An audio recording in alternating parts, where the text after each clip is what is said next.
4 o'clock p.m., February 24th, 2026, Town Board of Estes Park study session. Okay, we're underway. And the first item, Engineer Rucker, 2026 Street Improvement Project Overview.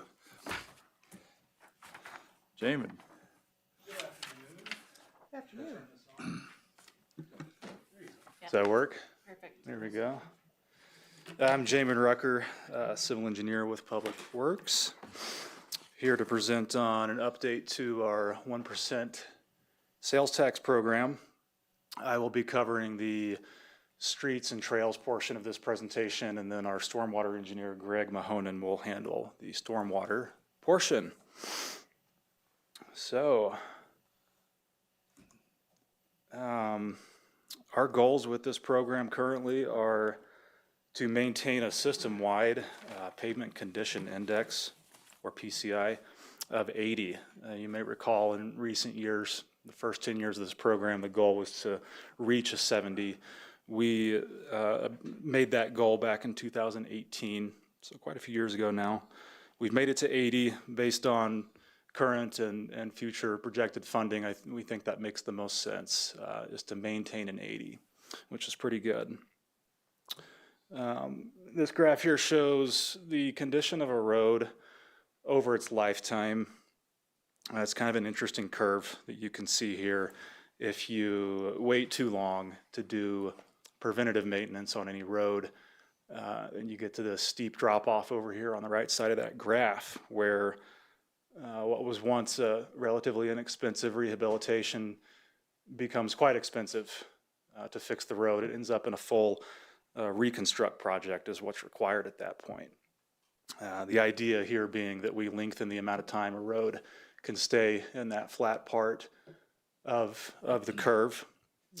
Gets down to about a 70 or 75, and it rides there for a little while. So the pavement condition index that I mentioned, the PCI, here's some examples of that. If you are unfamiliar with it, just in the top left, there's a 100 brand new paved road there. I'm not sure what road that is. All the way down to a 35, which is pretty much a failed road. Maybe not exactly failed by our criteria, but that would require a reconstruct, certainly. This is a graph of our system-wide PCI all the way back from at the beginning of the program in 2015. Before this was renewed, we were in pretty bad shape. You see that we made that original goal of reaching 70 in 2018. We currently sit at an 81.2. So it was a little bit of a jump this year with the work that we did. And like I mentioned, I think it makes most sense for us to continue chasing this 80 number to maintain that. You can see that we've plateaued a little bit. It's kind of leveling off. So the green line, of course, is the 80 we want to maintain. And now two other important lines here, the red line and the blue line, are what happens with minimal funding or with no funding. If the 1A tax were to go away, then we end up back at a 70 by 2035, or it could be worse than that. Who knows? That's just a projection. So the 1% tax, the portion of it going to our streets, is very critical in continuing our maintenance of our streets and holding fast this good score that we currently have. So last year, 2025 projects, we had some big projects. 1.4 miles of roadway were overlaid with new asphalt. You probably remember West Elkhorn Avenue. That got done last May. There was Cleve Street, of course. We finished that up last fall. That was a total reconstruct. Matthew Circle was a total reconstruct. Yeah. Imagine being told your story must be. Yeah, Matthew Circle, Cleve Street.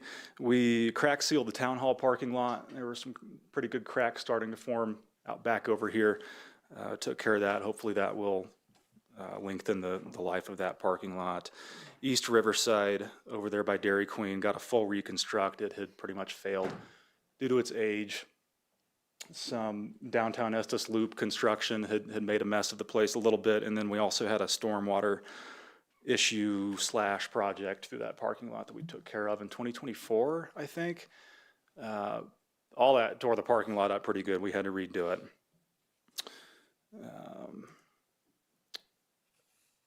2026 projects, we have some big ones here, not anything too major, but we have 2nd Street, Old Ranger Drive, Old Man Mountain Lane, and Grand Estates all slated for an overlay. 2nd Street is going to be a total reconstruct. It's in really bad shape due to age, and the recent project over there that was the water division's new main installation really tore that street up. It's currently in the design phase. We're working on that in our department, and it will be reconstructed this year. Old Ranger Drive and Old Man Mountain, portions of those will be reconstructed and portions will be a simple, cost-effective mill and overlay, depending on what area you're looking at. We have some patching locations identified. And then reclamite application, that's a new one.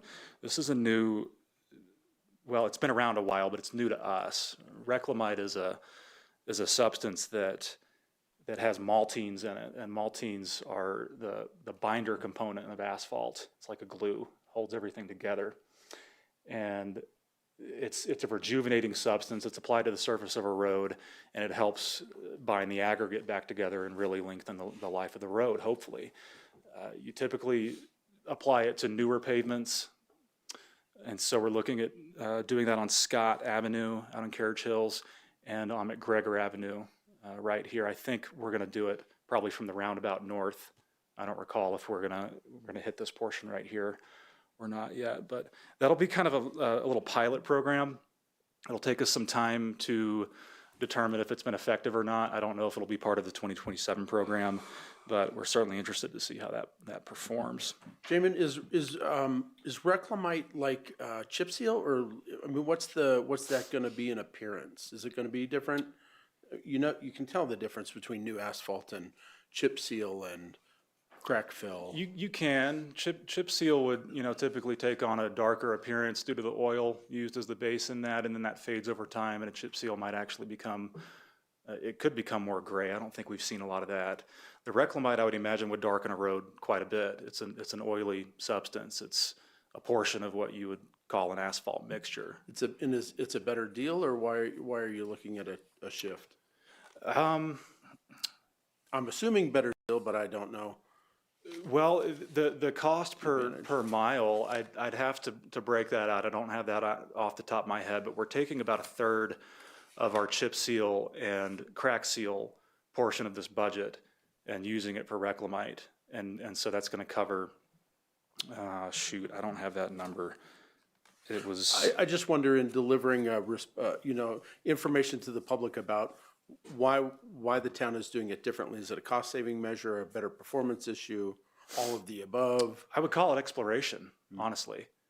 With the objective of lengthening the life of a road significantly and not having to come in there and do a more expensive treatment later.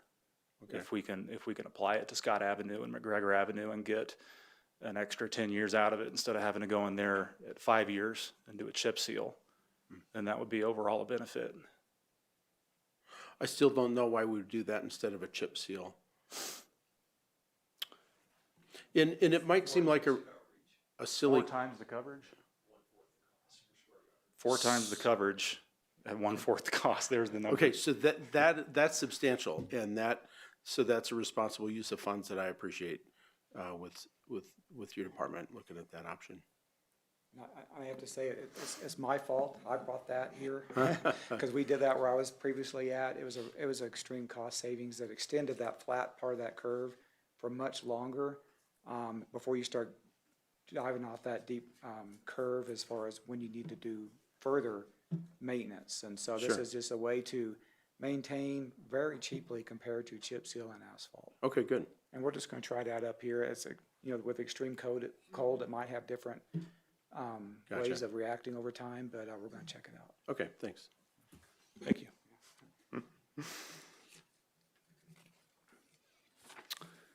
It's been a long time there on reclamite application.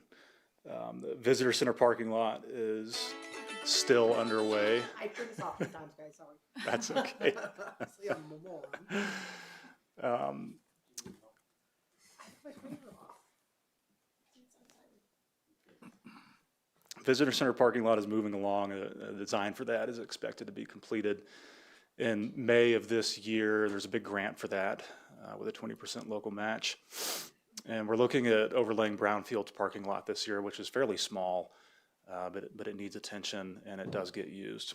Does the town own that? The town owns the brownfields parking lot.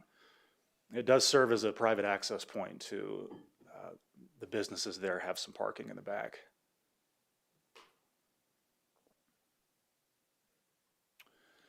There's a chart here of the STIP, Street Improvement Program production summary. I consolidated everything we did in the first round of this tax program, 2014 to 2023. In the gray column over there, quite a lot of work was done with this tax money. Over 10 years, there's 2024 and 25.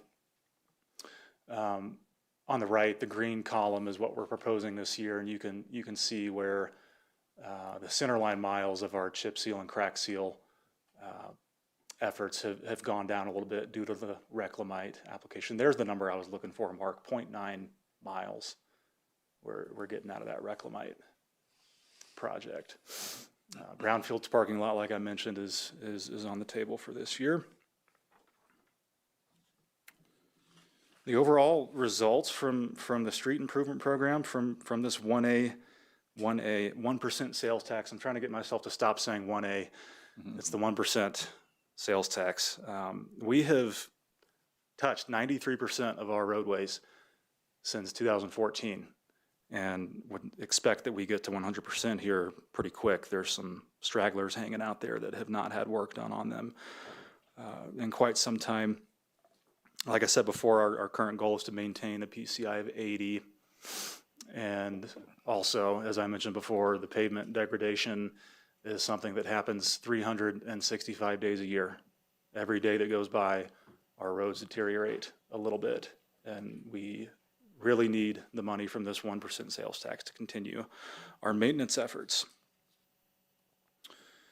Moving on to the trails portion here.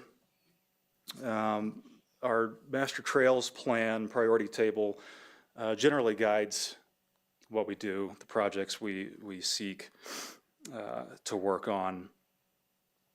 There's a few key areas that we keep looking at here. There's the Fall River Trail, obviously, has been a huge focus recently, where we had to fill a funding gap due to the reduction of the MMOF grant.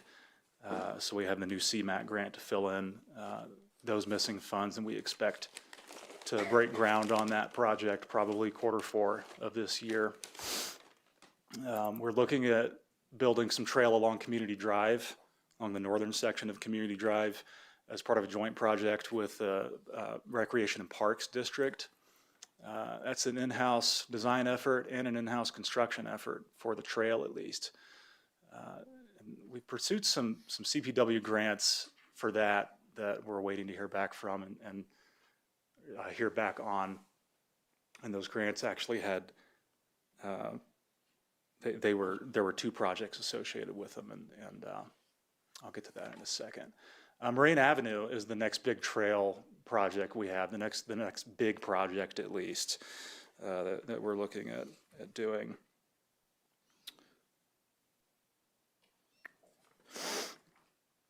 Last year, we focused on the design effort for the US 34 and Colorado State Highway 7 trails. And this is just a little bit outdated. Our design consultant is still working on those designs, both of them. We're almost there on Highway 7, and we have a ways to go on US 34. We'll probably be done with those, both of them, next month. It says February, but we're about 90% right now. Huge upgrades to the Highway 34 and 7 trails. They're very old, relatively unsafe. There's accessibility concerns all over the place, and so we're glad to be almost done with that. We're looking at breaking ground on that later this year. It's going to take us a long time to get through them because we don't have enough funding, of course, to build 3 miles of trails right away. Our streets division has begun to do some in-house concrete trail work. They replaced about 300 feet of asphalt trail over by the school along the playground, where we have a lot of new sidewalk and a lot of new trail. They took out old asphalt between Brody Avenue and Graves Avenue and replaced it. 2026, just mentioned Community Drive here. There's a little drawing showing what our intentions are along Stanley Park and eventually Manford Avenue as well. That will not be a part of this year's effort, but it's shown there conceptually. Once the design is complete for Highway 34 and 7, the first segment that we're going to build on that is going to be from Community Drive to Graves Avenue. Reverse that, Graves Avenue to Community Drive. I'm thinking north to south here. That's a high priority improvement due to accessibility issues and multiple complaints that we've received on certain stretches of the trail in that location. And that's another in-house design effort. This image on the bottom is an example of what we're looking to do there, to bring the trail up against the highway and to improve the cross slope of the trail in that location. Again, looking at probably starting that, oh no, that's Fall River Trail. That one, we're looking at doing that this summer, I think, once funding gets into place. We're going to start on Highway 7. Fall River Trail will be later this year, Q4. When you say when funding gets into place, Mm-hmm. what are you thinking? Are there pending grants, or when funding gets into place? We have the funding in place right now to do it. Okay. It so happened that a grant opportunity arose where we could save some money, and we will know the results of that grant around April, I think. And So it's not a pending project that's going to be put off to find funding. It's No. something that's going to move forward. Yes. Good. Finally, we have a new trail maintenance program that is still in its infancy. Last year, we finished inspections on our entire trail network, and it was quite an effort. And we have a very high score for our trail network. We're calling it a TCI. It's not as common as a term, I don't think, but we have our pavement condition index for asphalt, and we've gone with a trail condition index for our concrete trails. So an 88 out of 100 is pretty good. It's going to help us plan repairs and maintenance efforts. The way we're going to track this program is probably going to be very similar to the way we deal with our street network. We've looked at using Paver. Paver is a computer software that we use to manage our street network. We could also use Paver to manage our trail network. I'm not certain if it's the right tool for the job yet. We're looking at creating heat maps to give a visual representation of where we need to focus attention. You can see that in the drawing there. That's the Highway 34 trail with all of its low scoring there. Can't wait to get started on that. The little buckling one with the pink on it, where a couple people hit Yeah, with their yeah. bikes at high speed. That was an issue, wasn't it? That was last fall. We learned about that and got on it within a week or two. I think we had that replaced and repaired. That was a tree. Tree roots got in underneath that slab, and within, I don't know how fast it happened, but it just buckled. So there are some areas in serious need of attention, and we have some trails that are in great condition too, like Fall River Trail. All of Fall River Trail is in, a lot of it's in great condition, and the rest of it is in good condition. So looking forward to developing this program more, seeing where we can go with it. We might want to develop a tool that we can use to help get some citizen input on where problems might exist or what their opinions are of the trail conditions. Hopefully this will help us budget appropriately as well as we continue to work on trail projects and trail maintenance.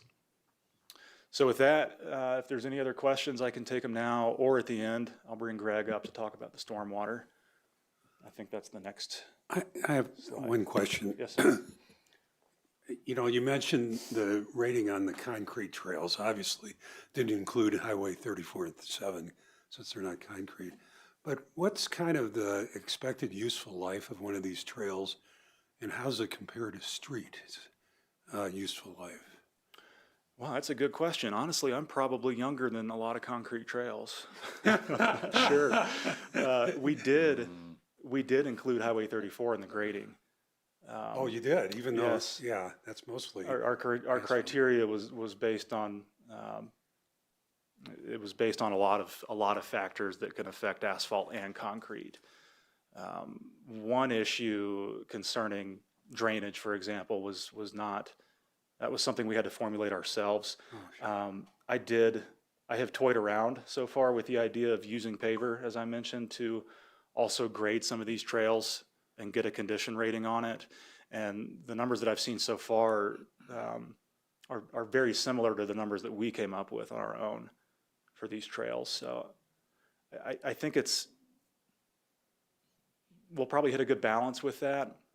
I have forgotten the original question. It was asphalt versus concrete, the life. Life, because, versus roads, because roads have much heavier traffic on them, obviously, don't last as long. I mean, can we expect these trails to last, concrete trails to last 50 years, for instance? I don't think that's out of the question. Yeah, Yeah. okay. Thank you. Greg, you ready? All right. That's all I have. Okay, thanks. Good afternoon, Mayor and trustees. It's been a while since I've been up here. It's kind of fun to chat again. Congratulations. So I'm going to go back in time and set the stage here. Typically, this presentation historically is focused on street improvement program. And then a few years into that, we expanded it to cover trails. And with the adoption and passage of the 1% sales tax reallocation in 2024, we have funding for a stormwater maintenance program. And so I'm going to speak to what we're doing with that money and how we're looking to spend it. And I'm exceedingly happy to see you here again.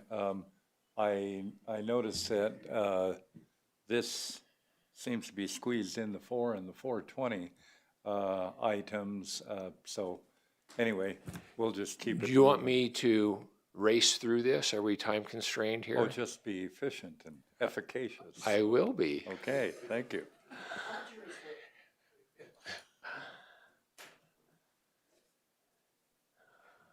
Okay, you are familiar with the Stormwater Master Plan, and in the Stormwater Master Plan, there's a magic guiding table. It lists a number of projects that totaled up to $79 million worth of cost in 2017.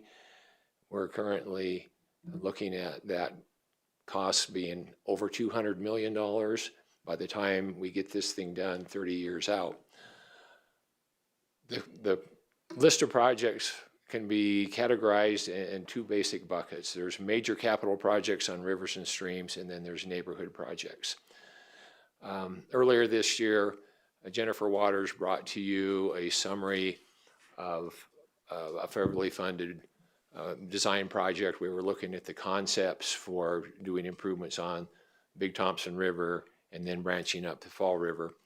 And we have anticipated, and when we can put the program together, the funding for stormwater maintenance consists of grant money, general fund money, and 1% sales tax money. Right now, we are not aware of any federal funding programs on the short-term horizon, and so some of those large disruptive projects are not currently in our short-term target. And so our focus right now is primarily on the localized projects, confirming the scope and the condition of our existing stormwater assets, and then doing some smaller projects. All of our stormwater work is guided by the strategic plan. There were 6 goals that were incorporated into the 2025 strategic plan and 1 objective. And the objective was fairly straightforward: complete 1 stormwater project from the list in our stormwater drainage system maintenance policy. If you're reading critically, the term stormwater drainage system maintenance policy is not the stormwater master plan. In the last year, we have not only created a trail maintenance program, but we have also created internally in Public Works a stormwater drainage system maintenance policy. And so that document is guiding our efforts. The larger projects, there's just a couple slides here from the capacity improvement study that I touched on earlier. In 2025, I think our big accomplishment was the purchase of the vac truck. That has just opened up all kinds of new efficiencies for us. More to say on that in a little bit. Also in 2025, our street maintenance crew, our stormwater maintenance crew, you may recall that the general fund pays for the salaries of 3 additional workers on that crew, and they installed some drainage improvements along Community Drive just north of Manford. Also last year in 2025, we started some work that we've not done in Estes Park before. We ran a pilot program, hired a contractor to come up and run a camera up about 3,500 feet of our pipe near the events complex. And we learned a lot in that exercise. We discovered 2 stormwater inlets that we didn't know we had. We discovered 2 pipes we didn't know we had. We found 8 manholes we didn't know we had. And in that one day's effort, we found 8 pipes or 8 obstructions in pipes. And I've got some photos here. Either we have roof drain taps coming into the storm main, and the protrusion is so extensive into the pipe that you can't get the inspection camera past it. Over on 3rd Street, we have a number of roots growing through the joints in some of the reinforced concrete pipe. We couldn't get the camera past those. And so we took this knowledge from the 2025 pilot program, and we've put together an extensive investigation effort for 2026. I'll touch on that in just a little while here. Also in 2025, out west of town on Old Ranger, we had our street and stormwater crew team up with a contractor. We put some new curb and gutter in, 2 inlets in, and 110 feet of 24-inch storm sewer pipe out on Old Ranger. So there's tangible product going out onto the ground as a result of the emphasis that we've put on stormwater. Looking ahead to 2026, we have the same goals in the strategic plan, and we have 2 objectives for 2026. The second one is identical to 2025, knock out another stormwater neighborhood project. And then in addition, we have the objective to replace the structurally deficient Performance Park Bridge. The Performance Park Bridge is underway. The image on the right, the bridge is prefabricated, sitting in Loveland, ready to put in place. So the contractor just recently mobilized and is working on getting some generators and pumps put together to control the groundwater so they can dig in and start doing the deep excavations for the abutments for this bridge. While we were out there, we noticed also that over the last few years, the bank protection downstream of the Performance Park Bridge has been moving. Some of this large rock, it used to be snugged up against the bank. It's moved a foot or 2. It's creeping down into the bank. We looked into hiring the contractor while he was out on the Performance Park Bridge to go ahead and pick these up and restabilize all that bank protection. We ultimately opted not to do that this year. We're going to continue to monitor this. Once we laid out all the steps and approvals and permits that we had to acquire to do this additional work, coupled with the cost, we decided there's higher priority needs for that money, and we're not in a crisis situation. Even though some of this rock has moved over time, we're not facing impending collapse or failure. So we're going to continue to monitor that situation. So I mentioned the pilot program, the television inspection program. This year we purchased some new software. It's called IT Pipes.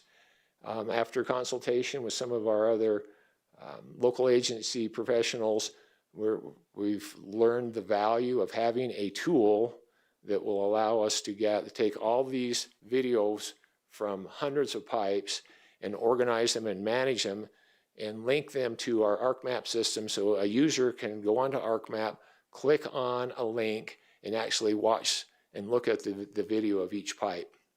So we put an RFP out, and proposals are due for that work March 12th, I believe. So what do we know about our system right now? we have 389 publicly owned and maintained inlets, 160 on the private side, 109 manholes, 566 main pipes, which is about almost 9 miles worth of stormwater pipe. Culverts, 273, about 10,000 feet. Now our current inventory says we have 36 ditches, 10,000 feet long. I'll guarantee you the real quantity is 3 to 5 to 10 times that. Our inventory is not complete, but we're working on tuning that up and elevating our accuracy in what our asset inventory looks like. We've got 10 detention ponds. Again, this is on the public side, 26 bridges, 24 PED bridges. Looking ahead into 2026, we're going to continue just with the routine maintenance of cleaning culverts and inlets and manholes. That vac truck is a godsend for that effort. As our guys are out, they periodically see new things. As I'm working on ArcMap in the office, I'm looking at stormwater items some of them don't make sense. I'm wondering, looking at the topography, why don't we have something here? And so we have processes for learning where we're missing infrastructure. And so we've got a GPS unit that our crews run out, and they collect the coordinates on that information. We get it added into our ArcMap database. You're aware that the Performance Park Bridge project was triggered by scour, and we had a failure with the abutments, particularly on the north side, undermined. We have scour continuing in other locations on Fall River. The Weiss parking lot bridge, the footing there is starting to get scoured. Just downstream of the Water Wheel Bridge, we have retaining walls that are scouring, and then over on the Spruce Bridge, we have some scour. So those are ongoing issues that we're paying attention to. Our 2026 project, we haven't nailed it down yet. We're considering doing this work. This particular image is taken out of the Stormwater Master Plan. This was a recommended project out at the school where there's some drainage ditch improvements needed at the end of Manford, taking water ultimately up to the inlet to Lake Estes. And we're also looking at potentially doing some stormwater improvements on Woodstock. There we go. Questions? $100 million will have all our stormwater management. But, you know, we're funded in a 10-year increment up through 2034. But in order to get through that list of projects in the table, that program's gonna have to be renewed at least 2 more times, if not 3 more times by the voters. Oh, yeah. So No surprise. more to come for many years on this subject. Yep, yeah. Well, think how wonderful the future will be. Okay. Well, I'm feeling good just starting to understand what our asset inventory is. You know, it's hard to plan a maintenance and repair program if you don't know how much you have and the condition of it. Any other questions? I do have a question, and it pertains to your comment where we're gonna have to renew this several more times. Is it fair to say that the original 1A tax was intended as a 10-year temporary funding mechanism? This might not be your question answer. I can't speak to the original 1A tax, that was before my So time. we renewed it We- saying yeah. we're gonna do 10 years. When we Correct. give a period of time, is it reasonable to assume that we're going to establish sustainable infrastructure funding in the general fund and not use a 10-year or a limited time tax, or is this forever? So the intent and the communications, consistent communications around the 1A renewal were that we were going to tackle the capital expansion piece of stormwater through subsequent elections. So essentially, we'll see what 10 years of stormwater investment gets us and determine at that time with that board whether the community wants to tackle the next 10 years of that stormwater plan. And if so, put it out and see what the vote is, what the package is. Again, you would need 2 subsequent renewals. And this, we did communicate this during the 1A renewal, is that essentially if you wanted to do the full plan, it would take roughly, in our initial estimates, 3 renewals, 2 renewals of the sales, the existing renewal, and then 2 more renewals of the sales tax at that same funding level to accomplish that. There is no, at this point, we're focused on this conversations for the next 20 years, if and when we want to move forward with the remainder of that stormwater expansion. If the board's priority is to convert that stormwater expansion from these temporary funds to ongoing funds, we'll need to have another conversation. We've always structured it such that the expansion of the stormwater infrastructure itself, the build out, would be temporary funds. The maintenance and care and feeding of that would be what we integrate into the general fund dollars, which is what we have done to date. But based on the presentation today, what I'm hearing is maintenance, survey, and not necessarily building out infrastructure with the 1A funds. Is that backwards? No, we are the 1% sales tax and the portion allocated to stormwater is for stormwater management, which includes expansion, capital expansion, and Travis just spoke to that, but it also includes some maintenance and some operation. Yeah, the ballot language was clear that it was expansion. That was it. The ballot language was expansion The of the ballot language stormwater had the term infrastructure. management in it, which is broader than just expansion. 28% for the expansion of the town's stormwater infrastructure. So my point is that I'm getting to when the voters approve something, and this goes back to several other issues that have come before this community, whether that's workforce housing, expansion versus maintenance. Is it a 10-year tax or a permanent tax? So my point is that we have to be respectful of what voters approve and what voters think when we do things. And I'm not saying that there's anything intentional here, but there may be a sense that this is doing one thing when another thing was the expectation. So I'm recognizing that, and hopefully we can do a good job communicating that as we go forward with other ballot issues. Understood. I think I can answer that question. I think I'm the only one who was here when we did that tax. We actually went out and talked with citizens and asked what they wanted to do. There were needs at that time for the 1A, particularly roads, and that was after we had the flood and we had some fires. And what we heard from the people was, when we asked about, would you prefer an ongoing tax? Or would you prefer something shorter term? And overwhelmingly, and I had this happen the same way with the county open space tax, is people routinely and commonly say, we will give you a tax for 10 years. Let's see what you do with it.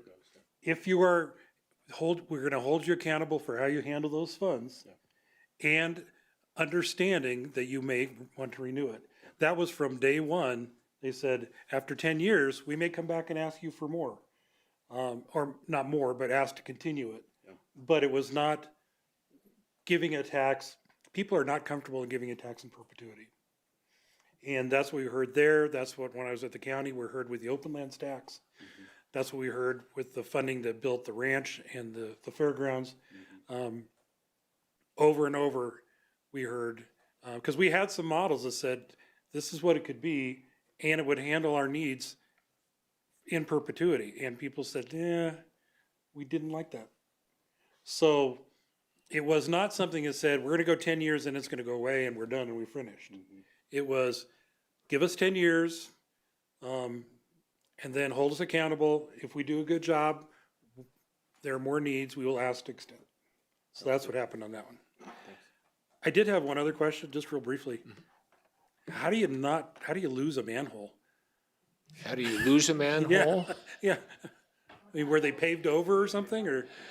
Oh, I know when we did the pilot work in last fall in September, we found an inlet that had been paved over and a manhole that had been paved over. So it wasn't lost, it just has, Well, yeah, that's what I mean, it was never recorded in the inventory. So the inventory that we have was created by the consultant who was hired to do the stormwater master plan in 2018. So they sent a field crew up here, they walked all over town, and every place they could see a stormwater facility, they GPSed it, logged it in, into the database, but they couldn't see a number of items. So probably at some point, they did some repaving and just paved over the manhole and disappeared? Correct. Okay, Yeah. interesting.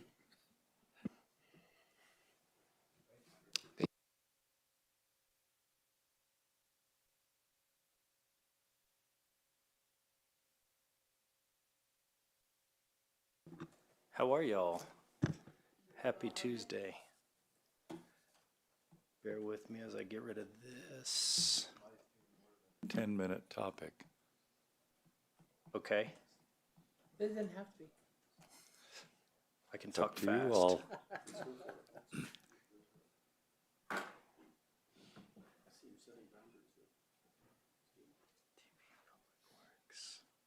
Told you it would be fast, and then, there we go.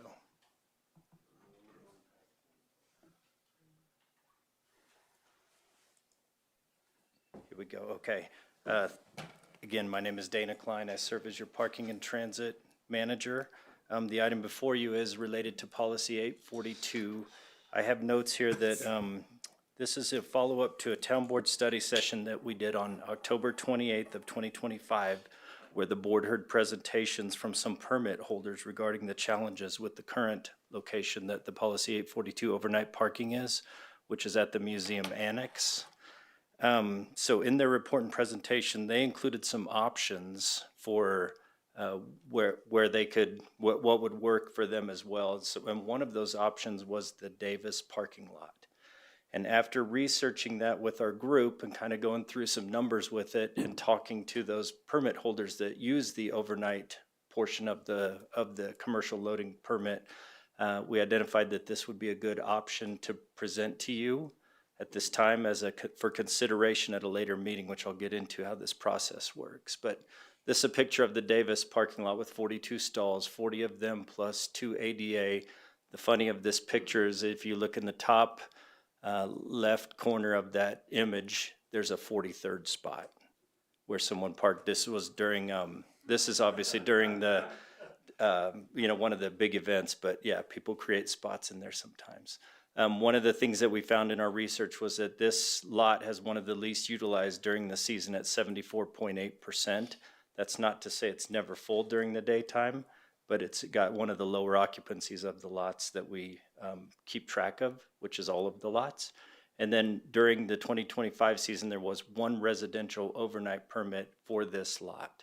Currently, this lot has free all-day designation.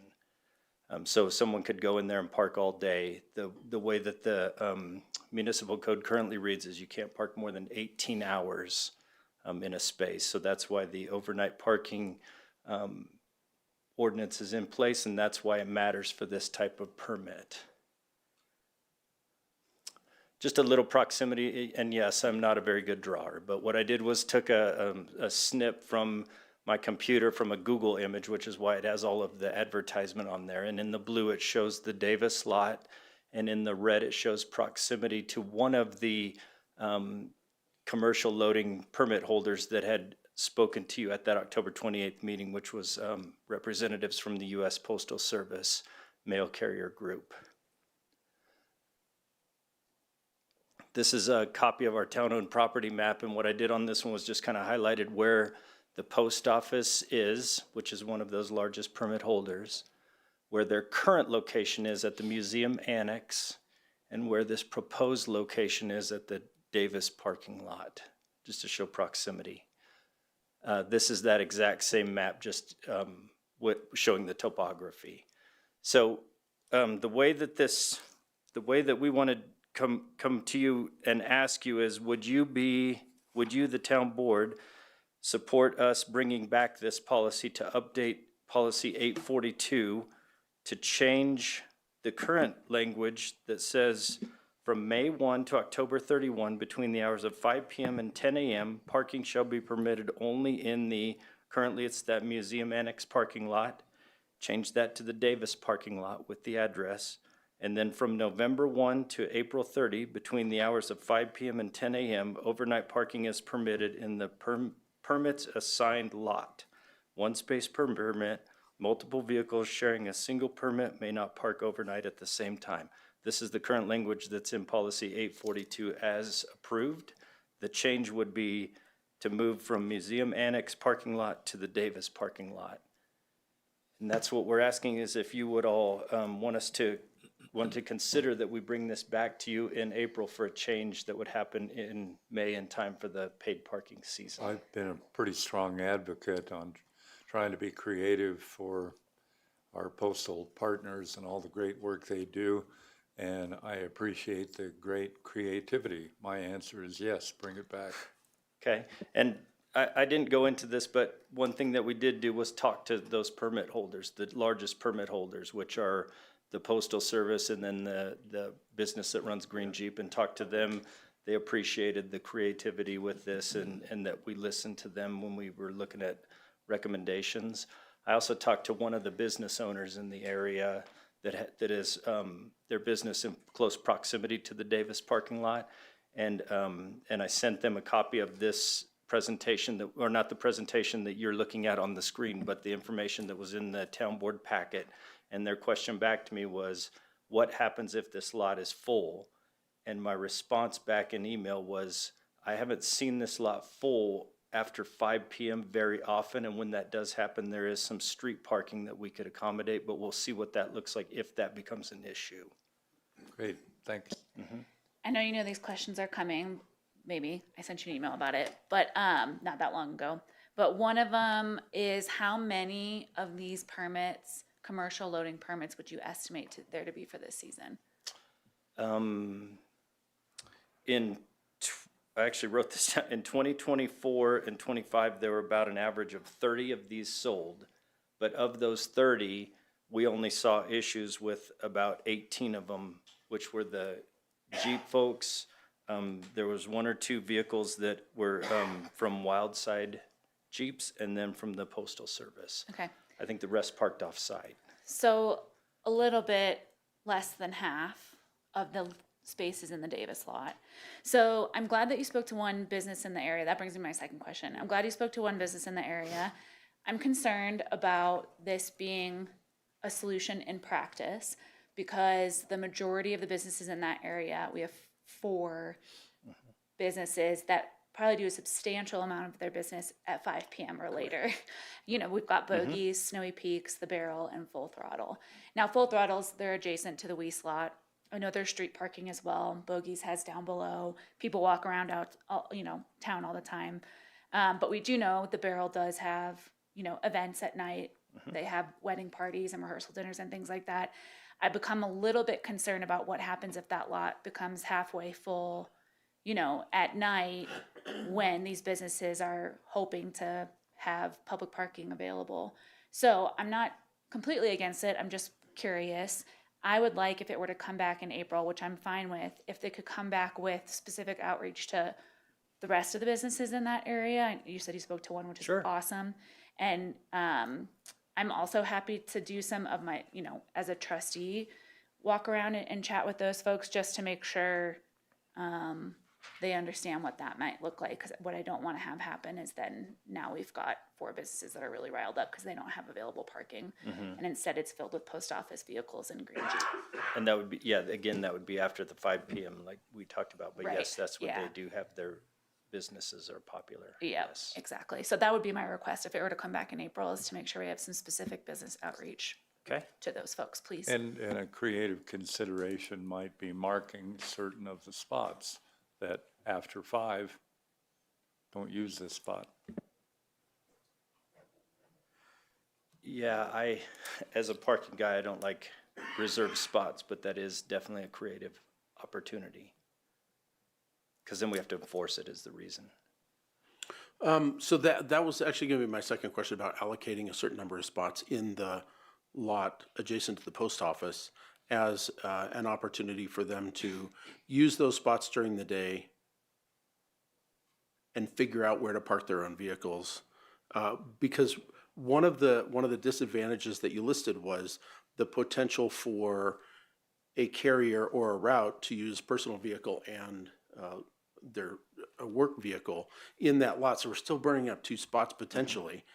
Even though they have a place to park it at night that's closer, are we not solving the problem, but we're making it closer for them to walk from work to the parking lot? I'm not sure what we're accomplishing by moving their overnight parking from the museum to Davis lot, if there's still going to be the burden of how many spaces are taken up in the post office lot, old name. Do you see where I'm going with that? What are we accomplishing with moving that to the Davis lot? It's closer. They can walk to the vehicle. Yeah, The reason that the Davis lot was identified is because the Baldwin Park lot, which is the one that's thank you. at the post office, has much higher occupancy and turnover because it's closer to the central downtown area. So with this lot being a bit underutilized, there's nothing to prevent them from parking their own vehicle there in the daytime at this lot anyway, because it is free. Right, so you're suggesting that their personal vehicles would be at the Davis lot? They'd swap out for now that makes great sense to me, but that's not what I got from the proposal. It looked like there was still the potential for 2 vehicles to be taking up spaces in the Baldwin lot during the day. If that is not accurate, I'm very happy and would support it coming back this way. Okay, I'll recheck But that. that's my concern. Okay.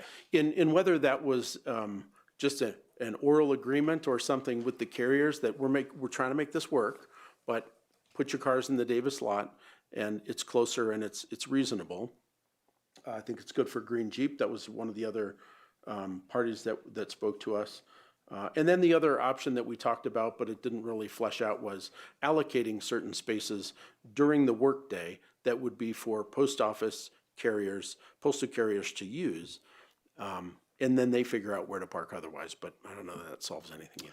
Yeah, we talked about that. I talked about that briefly with 2 of the carriers late last week, and they asked that question, and kind of what I'm going to work through with them between this time and if you agree to see this next month is, what does that look like during the time you're loading? Do you use the the patron spaces that are designated for the 30-minute, or are you getting in and out of there before 10 a.m.? Like some of their things in their report said that they do that.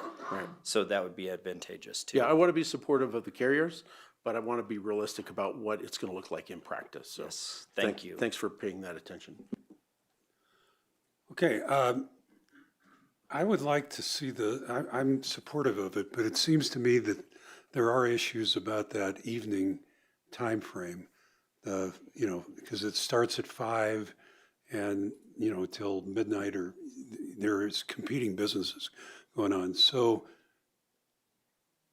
I would like to have some ongoing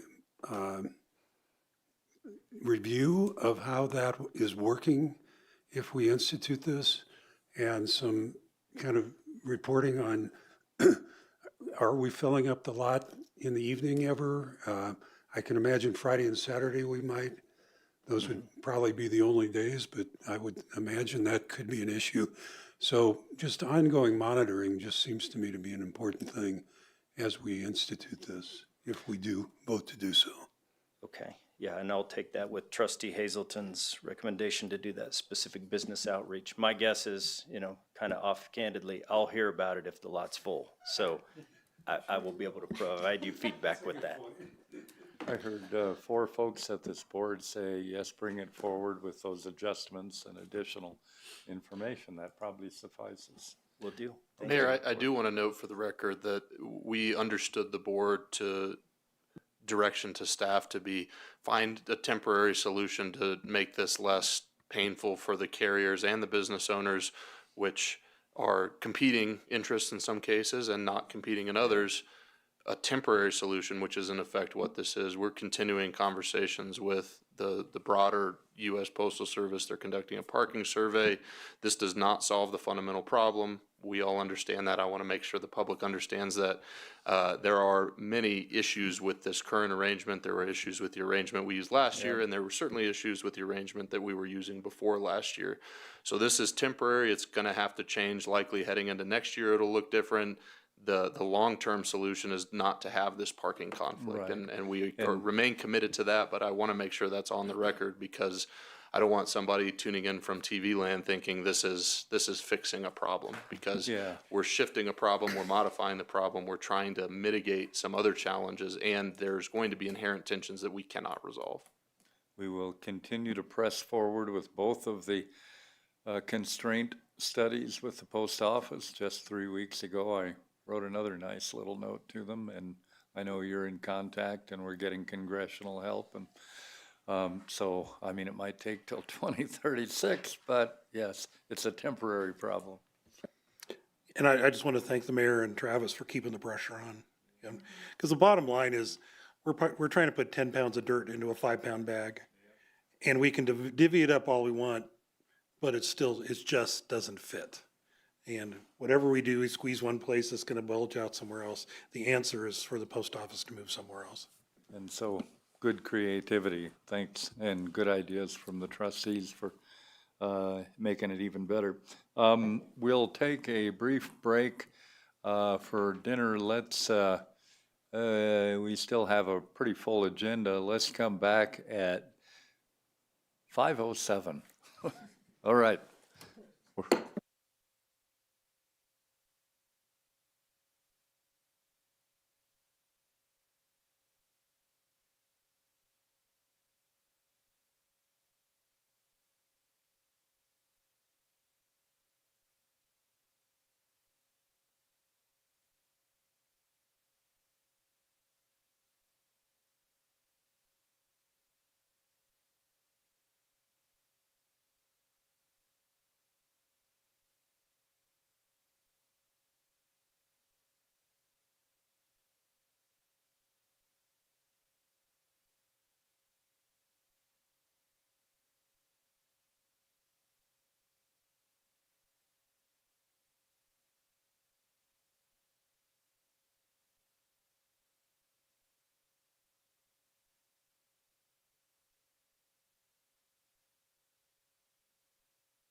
Okay, the study session's back in order. We are now going to talk about the Whimsidoodle Bighorn parking lot update, very complex topic.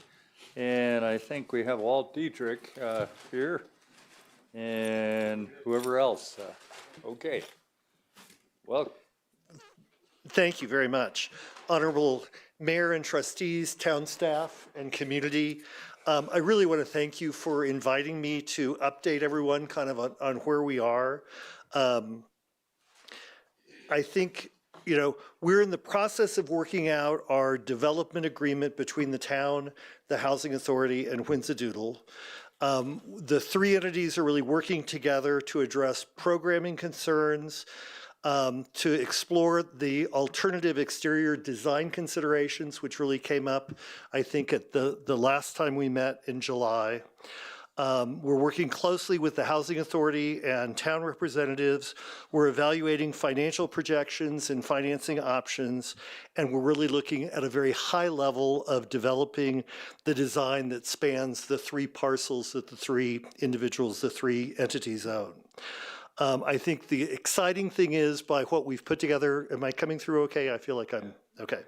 That the town is getting a lot more parking than originally had been envisioned.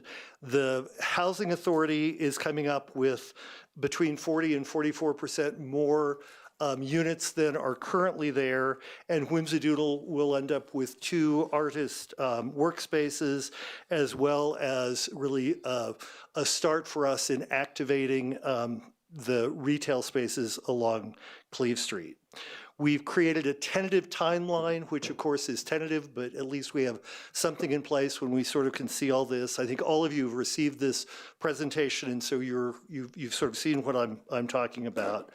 And the next step really is for us to work on town outreach meetings where we really address the community, present sort of what our thoughts are, get feedback so that we can then work with our really very talented design group to take that input from community members and stakeholders and help us progress so that we can then come back to you with our next presentations. In the packet that I'm presenting now, there's one significant difference, not significant, but there is one change compared to the packet that you got that I think I gave to everybody on Friday. It's on pages 2 and 11. I'll point it out. It's no big deal. It's just one tower. We changed what it looks like. The west stairwell going up was more glass, and we sort of made it a little more wood covered and open and not wouldn't have as much solar gain as it does with the original plan that we had shown you. I think hopefully I can get this going forward. On this page 2, there are a couple differences from, this is primarily the same as what you saw in July with several tweaks that I think make big differences. We've added trash enclosures on the first floor in the top left corner. We have 2 public restrooms in the bottom left corner next to that stairway that are significant. And we've slightly increased the retail square footage. We did lose 2 parking spaces on this level from what we had by putting the trash in and by putting in the public restrooms, but we thought that those were significant and important. I also point out on the left side where it says entrance, the driveway goes in. That's significant only because it's the building to the left of that, to the west of that, that's the tower that we'll refer to, and that's the change. And so that just kind of points out that it looks like a separate building because of the entrance going in on the ground floor. On page 3, there are really no significant changes. It's the same amount of parking as we had previously. Page 4 gets a little more significant. On that first slide, what was F and B? Food and beverage. Oh, got it. So the idea that would be a retail space, it could be a restaurant and bar or something to that effect. I mean, the idea is that would be a very welcoming retail space with that in mind. Well, no, I had to think as to what F and B was. That's good. Thank you, Mr. Mayor. On the third level, we have considerably increased the number of units that the Housing Authority had. I think originally, and we'll get into specifics, there were maybe a couple two-bedroom and the rest were one-bedroom. We reduced the one-bedrooms, I think we took 5 out and added a considerably more studio apartments that are honestly very comparable in size. And when we look at that, I don't think we've really given up anything, but that allows the Housing Authority to end up with 13 units compared to the 9+ that they have now. Whimsidoodle ends up with 2 artist workspaces. And we have about the same number of parking. So, I think it was a good change and made sense. We do have trash on both the first level and the third level. So just the concern I know that we've had on Cleve Street as far as trash, where that goes, we've tried to be very aware of that and include that in every design. On page... The biggest change we've made is we added a 4th level. And we realized that because it's just parking, with the height restrictions we have, we could get parking and some sort of a barrier and add a significant number of parking spaces at a relative per parking space cost, because we already have the structure there that's not that great.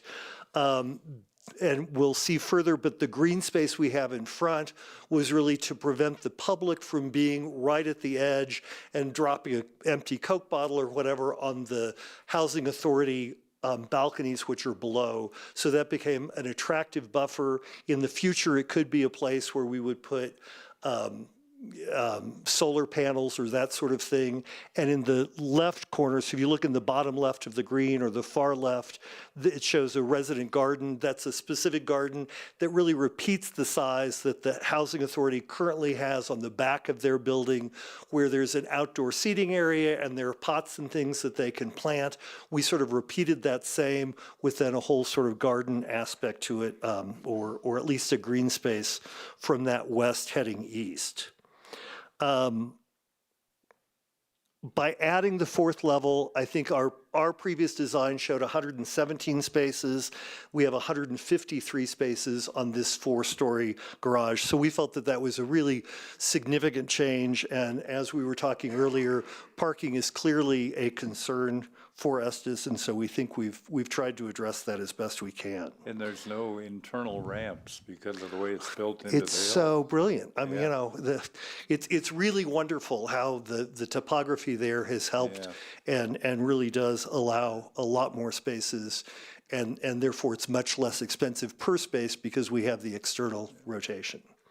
Is this, Travis, anticipated as a free parking lot? Mayor, it's, at this point, I wouldn't want to venture. It could be Okay. either. It will likely come down to the financing and how the board wants to pursue Open the topic. financing of any Okay. town contribution to this project.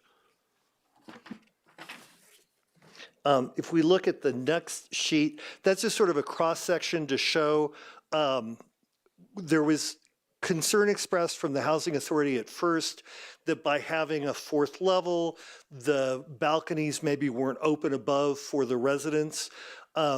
We looked at actually having that fully open and have a full, and that's when we were then concerned about things coming over the edge. We also then realized actually by having just a little bit of an overhang, which is, I don't know, maybe 2 feet. That also allows shade so that we get less solar gain for the residences. So it's actually a more of a green solution to do it this way. Still allows plenty of light and openness, and the green above does sort of protect the residences and on their balconies below. So we thought that was actually a really good design. And again, You'd also not have cars driving over the top of your house. exactly right. They'd have to really, exactly, that would be prevented. The next page are the 4 different unit sizes that we were looking at, where the far left is the 2-bedroom, or the far right. One back to the left would be what the artist workspace would look like. Those are comparably, they're both 1,000 square feet. changing from the number of single bedroom to more studios with 500 square feet. You see, other than a separated wall for the bedroom, actually furniture-wise and space-wise, they're really very comparable. So, I mean, I think we came up with a really good design to create very similar, nice units that are providing the same sort of programming within the unit, but it did allow us to increase the units for the Housing Authority considerably. So you have it, I think all these were on the original, the earlier iteration you saw in July, except for the studio, that's the new design. The next page, which really shows sort of the summary and shows in green the increases, you know, what's there now, obviously there's no retail, so there's nearly 9,000 square feet of retail that's here. The apartments we've talked about with a total of 15. We lost 5 bedroom units, but we ended up getting 7 studio plus wherever my 3 one-bedroom units. So I guess they had 8, and now it's down to 3. So anyway, the end result is that we end up with a total of 15 housing units, 13 for the Housing Authority. So I think it's a wonderful increase overall. Everything has a balcony. We have an art gallery space designed in here. There's the resident garden of 750 square feet is comparable to the space they currently have on the first floor, but that would now be on the 4th level. And then there's the additional 1,200 square feet or the 7,000 square feet of the roof garden. Again, from our original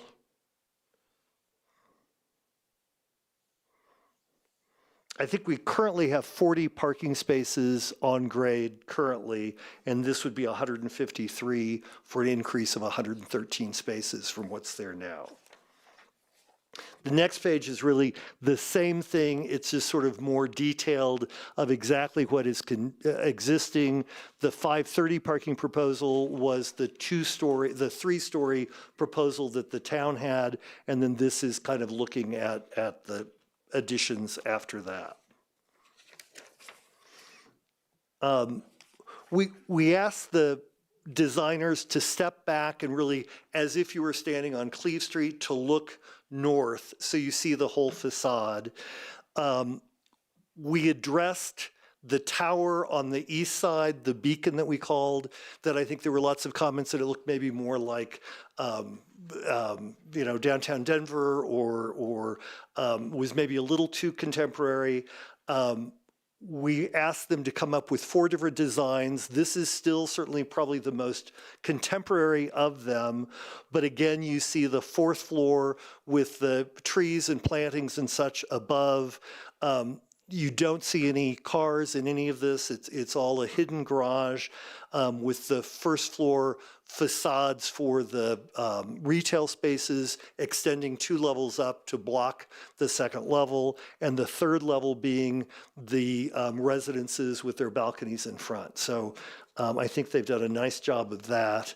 And then this is the page 11 that I was talking about, where on the left-hand side, you see the sort of gray building there with stripes down and some sort of greenery on the side.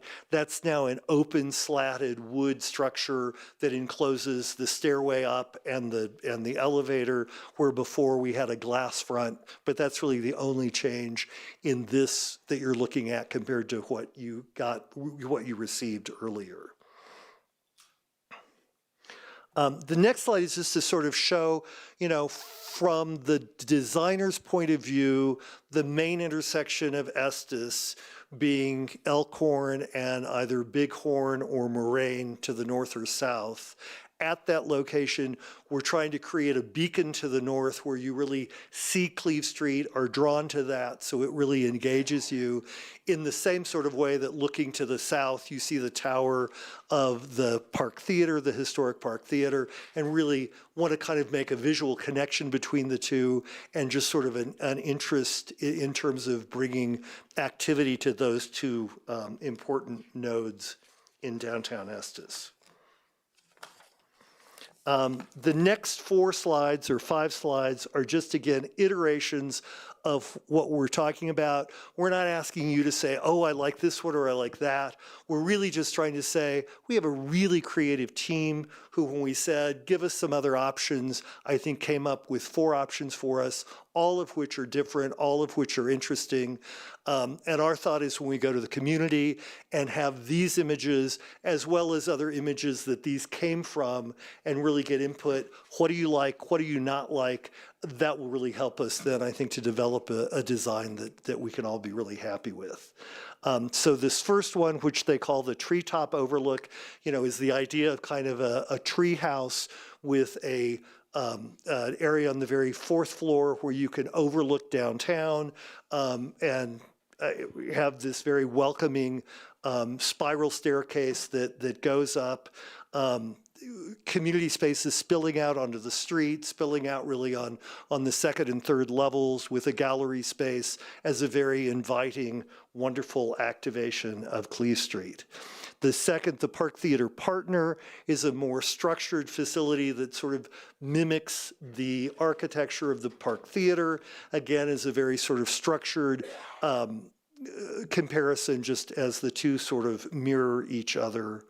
The third structure is again sort of a square, but maybe less enclosing glass, more plain wood, just again to sort of soften it. You'll see that the 4th level, or really the top, is a square that you're looking from, but then the lower levels, the corner is cut off to make it sort of interesting and again, welcoming and bringing you in.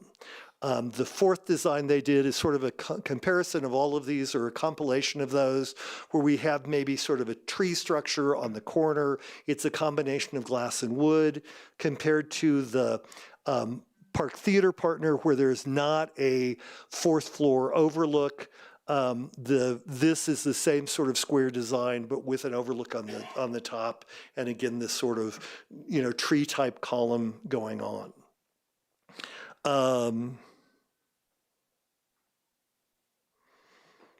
So the 4 that we look at once, again, just to say, we have lots of options. There are other things we could do. I think we were just trying to hear more mountain-like, something that was reflective of other structures in Estes, and I think each of these try and sort of relate to or mirror other things that are going on.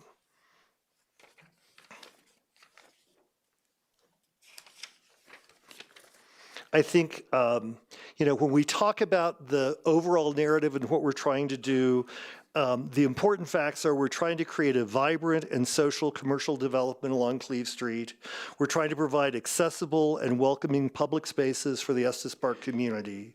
On level 1, we're providing 8 prominent retail storefronts with necessary trash and delivery infrastructure within the parking structure. I think that was a concern in other things, that we really are sure that we're dealing with the service elements and that we're not somehow further clogging Cleve Street, but instead doing that within this development itself. That level 2 is a fully concealed but efficient parking lot. I mean, I love the fact that when you look at this, you don't see a parking garage at all. You see this really interesting, inviting. I've started saying that, to me, the homogeneity of the design of the architecture of Estes Park is heterogeneity. And so that's what I keep saying to the architects. How do we make each of these look, again, like the mom and pop store next to the mom and pop store next to, so that they came from different times. And I think that's what they're also working on in doing this. Level 3, we're trying to maximize the southern views overlooking Cleve Street for all the residents that are there. And on level 4, by providing an observation deck as, again, an interesting something to draw you to Cleve Street, to oversee, to experience and embrace Estes Park, with all of this done in a concealed but efficient parking structure.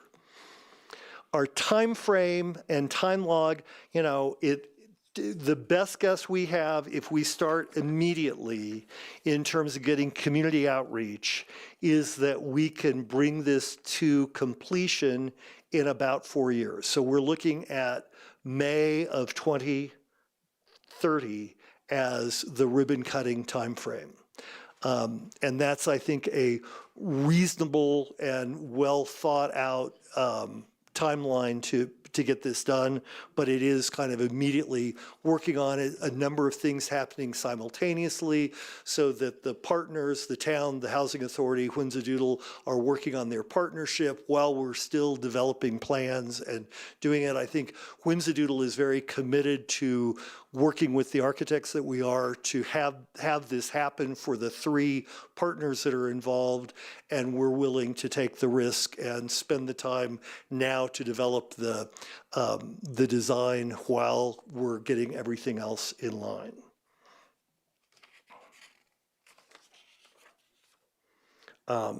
If you have questions, I am certainly here for you. Oh, well, a few comments.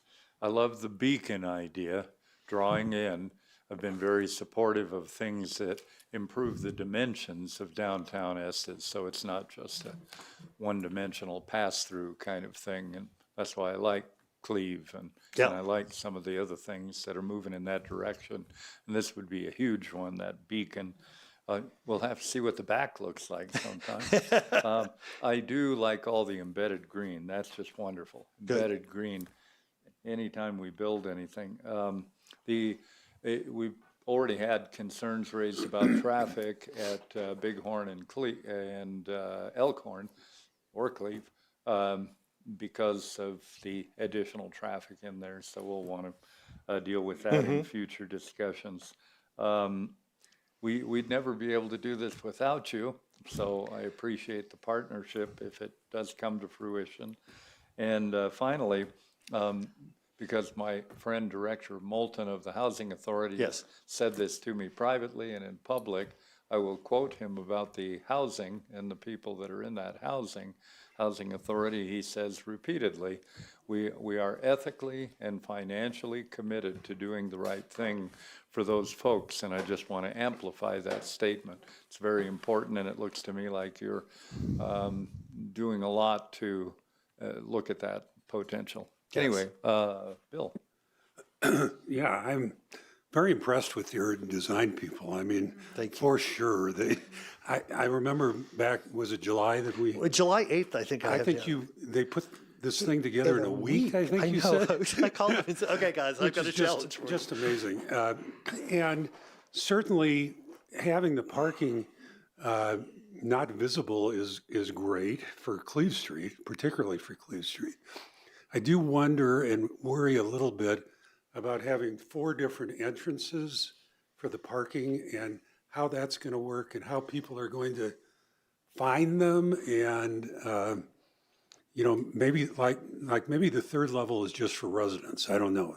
That would kind of make sense to me. So you kind of block that off if that's appropriate. But it seems like it's going to be quite a learning curve for people to figure out how to park there. And that's just a function. Now, given that, I'd definitely rather have the parking obscured, as you have. Yeah. But that seems to me to be kind of a problem that we've got to think through, and I'm glad that we have our parking director here to think about that, because it may just be a matter of signage. I'm not sure exactly how that'll work, but to me, creative signage and creativity can do a lot. I think the advantages of not having an internal either ramps up or some sort of central thing, so reduces the overall cost per space because you're not wasting a 4-story facility just to build ramps, a ramp and a and I driveway. love the fact that you put the entrance on the 1st level farther in on Cleve Street, so it's not right on the corner. Well, and it's both, I think. I mean, if you actually will see that. I think on the 1st level. So we have an entrance in and an exit out. So it's Right, sort of. but the entrance is farther down, so. But it's not right on the end. You're absolutely right. Yeah, so it may encourage people to go to the 2nd, 3rd, and 4th floors in a way that might be good, because those first floor ones would be more easily filled up. And my guess is people are gonna learn, oh, the fourth floor is, I'm Yeah. gonna start on the fourth floor. Yeah, the you know, locals are whatever gonna that say, is. let's go to the fourth floor. We know Right, there'll be spots up right. there. So, And we've talked about dividing the parking up so that the 13 units for housing would have 13 parking spaces. The 2 units that are artists would have 2. So it's a total of 15 spaces that we've taken out. There are 2 ADA spaces per level and 4 on the 4th level, I think. So 10 ADA for the 4 spaces. But I think on the 3rd level, there are a total of 25 spaces, 2 of which are ADA, so 23 are regular spaces, 15 of those are taken up, so there are 8 spaces there that are Available. for the public. and will there be an elevator on each side? As designed, we have an As elevator designed. at both ends so that it makes it more ADA Great compliant. work. Really appreciate what you're doing. Well, It's we're very fabulous. excited by it because we Very think it's a exciting. great, It's yeah. just, you know, as the mayor said, we couldn't do this sort of thing without private investment like this. So thanks. Trustee Brown, thank you. Frank? Yeah, I really like it. It looks great. Just a couple comments. I like the mixed storefront thing. That's not all the same. And it looks like the rest of downtown. It fills in. I've seen other parking garages have done that and having it almost a different architecture style with each building. Fits our community. That's really nice. Good. Just for comment, I like number 2 for the towers. It had that mountain feel. I think it could be contemporary, but it needs to be mountain Western contemporary. You know, I like that one with the peak, shows the mountains. But it's not, like I said, downtown Denver, downtown New York, chrome glass and that kind of contemporary. Right. It should be mountain contemporary. Yeah. One thing that I didn't see on the plan that's gonna have to be there is lighting on the 4th floor parking. Probably should show that so it's not a surprise to people. It's unsafe not to have that area lit, particularly at night. Well, obviously at night. That was a stupid thing to say. Yeah. Very, very dark. Yeah, or a very, very dark day, yeah. Okay, we'll back up here. There should be lighting shown on that I'm 4th sure, floor. yeah, that there certainly will be. Yeah, yeah. And the other is, and I mentioned this before, because things can change in this for a while. Does it have the floor to ceiling heights and some of the other infrastructure that if some of the parking at some point want to be converted to more housing or other type of retail, does it have that capacity? I don't know that for sure, but my understanding is wherever there is currently either retail or, so the 1st and 3rd floors certainly have that availability. And I can't answer as to the 2nd floor. I would like to see that built into the design. It may never be used, but it's a great thing sometime in the future. I think there, The mayor, and I talk about when we have cars that won't park downtown, that'll park themselves somewhere else. And this will be high value, this is high value space yes, for just parking a car in. So just having that, sometimes it's just a matter of inches. right. I think they've been very mindful of the height restriction, and so everything whatever that maximum was, then everything was designed Right. according to that. So, I mean, to do that, it might require some, agreement with the town in terms of such that we Sure. could be higher so that could happen. Just a but- thought looking yeah, out forward yeah. to consider that. Sure, And that thank looks you. great. Thank you. Thank you, Trustee Lancaster. Yeah, a lot of similar comments. It combines a lot of my interests, the public-private partnership combined with the redevelopment aspect, as we know that we are, we just don't have a lot left to develop, nor do we want to develop everything that's left. So the idea of investing in redevelopment is really appealing, and having all of that wrapped up with the responsible assessment of our current and historical culture of our community in downtown, the look and feel and all of that is really compelling. I'm very interested in seeing the funding split and the cost plan and how that will come forward. I'm also interested in the kind of separation of responsibilities. If we get to this point, who's responsible for what part of maintenance and ownership, and how does all of that actually work out? I have full faith that there will be a wonderful proposal brought forward, but I'm really interested in how the nitty gritty of that looks, you know, if we find something structurally later on, who becomes responsible for it, that kind of thing. Yeah. I'm wondering if, a couple of questions and maybe another request. Well, I'll start with the request. You mentioned this in your presentation, Walt, but what it might look like as we get farther along from, you know, the Bighorn Boyd kind of angle from behind and across, and how that melds into the landscape of downtown. Particularly interested in that. And I'm also curious if you've had any discussions yet, it's pretty early, but about finding retail to fill that space, and if there's an approach or plan or strategy for those storefronts. And that might be too far down the road, so you're welcome to speak on it now, or maybe just something to ponder for later. So Whimsidoodle's mission is to support the arts. And so our definition of retail in that is we envision gallery spaces, retail spaces for art. We would like to see restaurants, bars, cafes, bakeries, bespoke ice cream. I mean, just sort of fun things that are, again, attractive to the people, both of Estes Park and visitors, and to really activate Cleve Street. So that's what we're thinking of at this time, is to, we have not reached out to Sure. to tenants yet, but that's sort of our goal. And so it sounds like it would be more of a curated versus a whatever market decides to come in, more of a curated selection versus whoever wants to come pick up this space kind of thing. Maybe I'm pinning you down too early on that. Our Whimsidoodle's commitment is to support the arts, and part of that is through our tenant solutions and choices. So we would like to see our goal. We again read the town downtown development plan of 2018 and the Cleve Street redevelopment, and this is an arts area. So we really see trying to support that, and really are excited by turning this into a mecca for the arts and a great attractive place where those individuals will want to be. That's a good answer to me, because I think the idea of it being complementary and not duplicative of other retail offerings that we have, that maybe, you see business owners may say, oh, well, it looks like I've seen this kind of shop be really successful in Estes, so I'm going to pop in and make another one, Right. versus trying to maybe diversify and Yeah. focus on that industry. So that's great.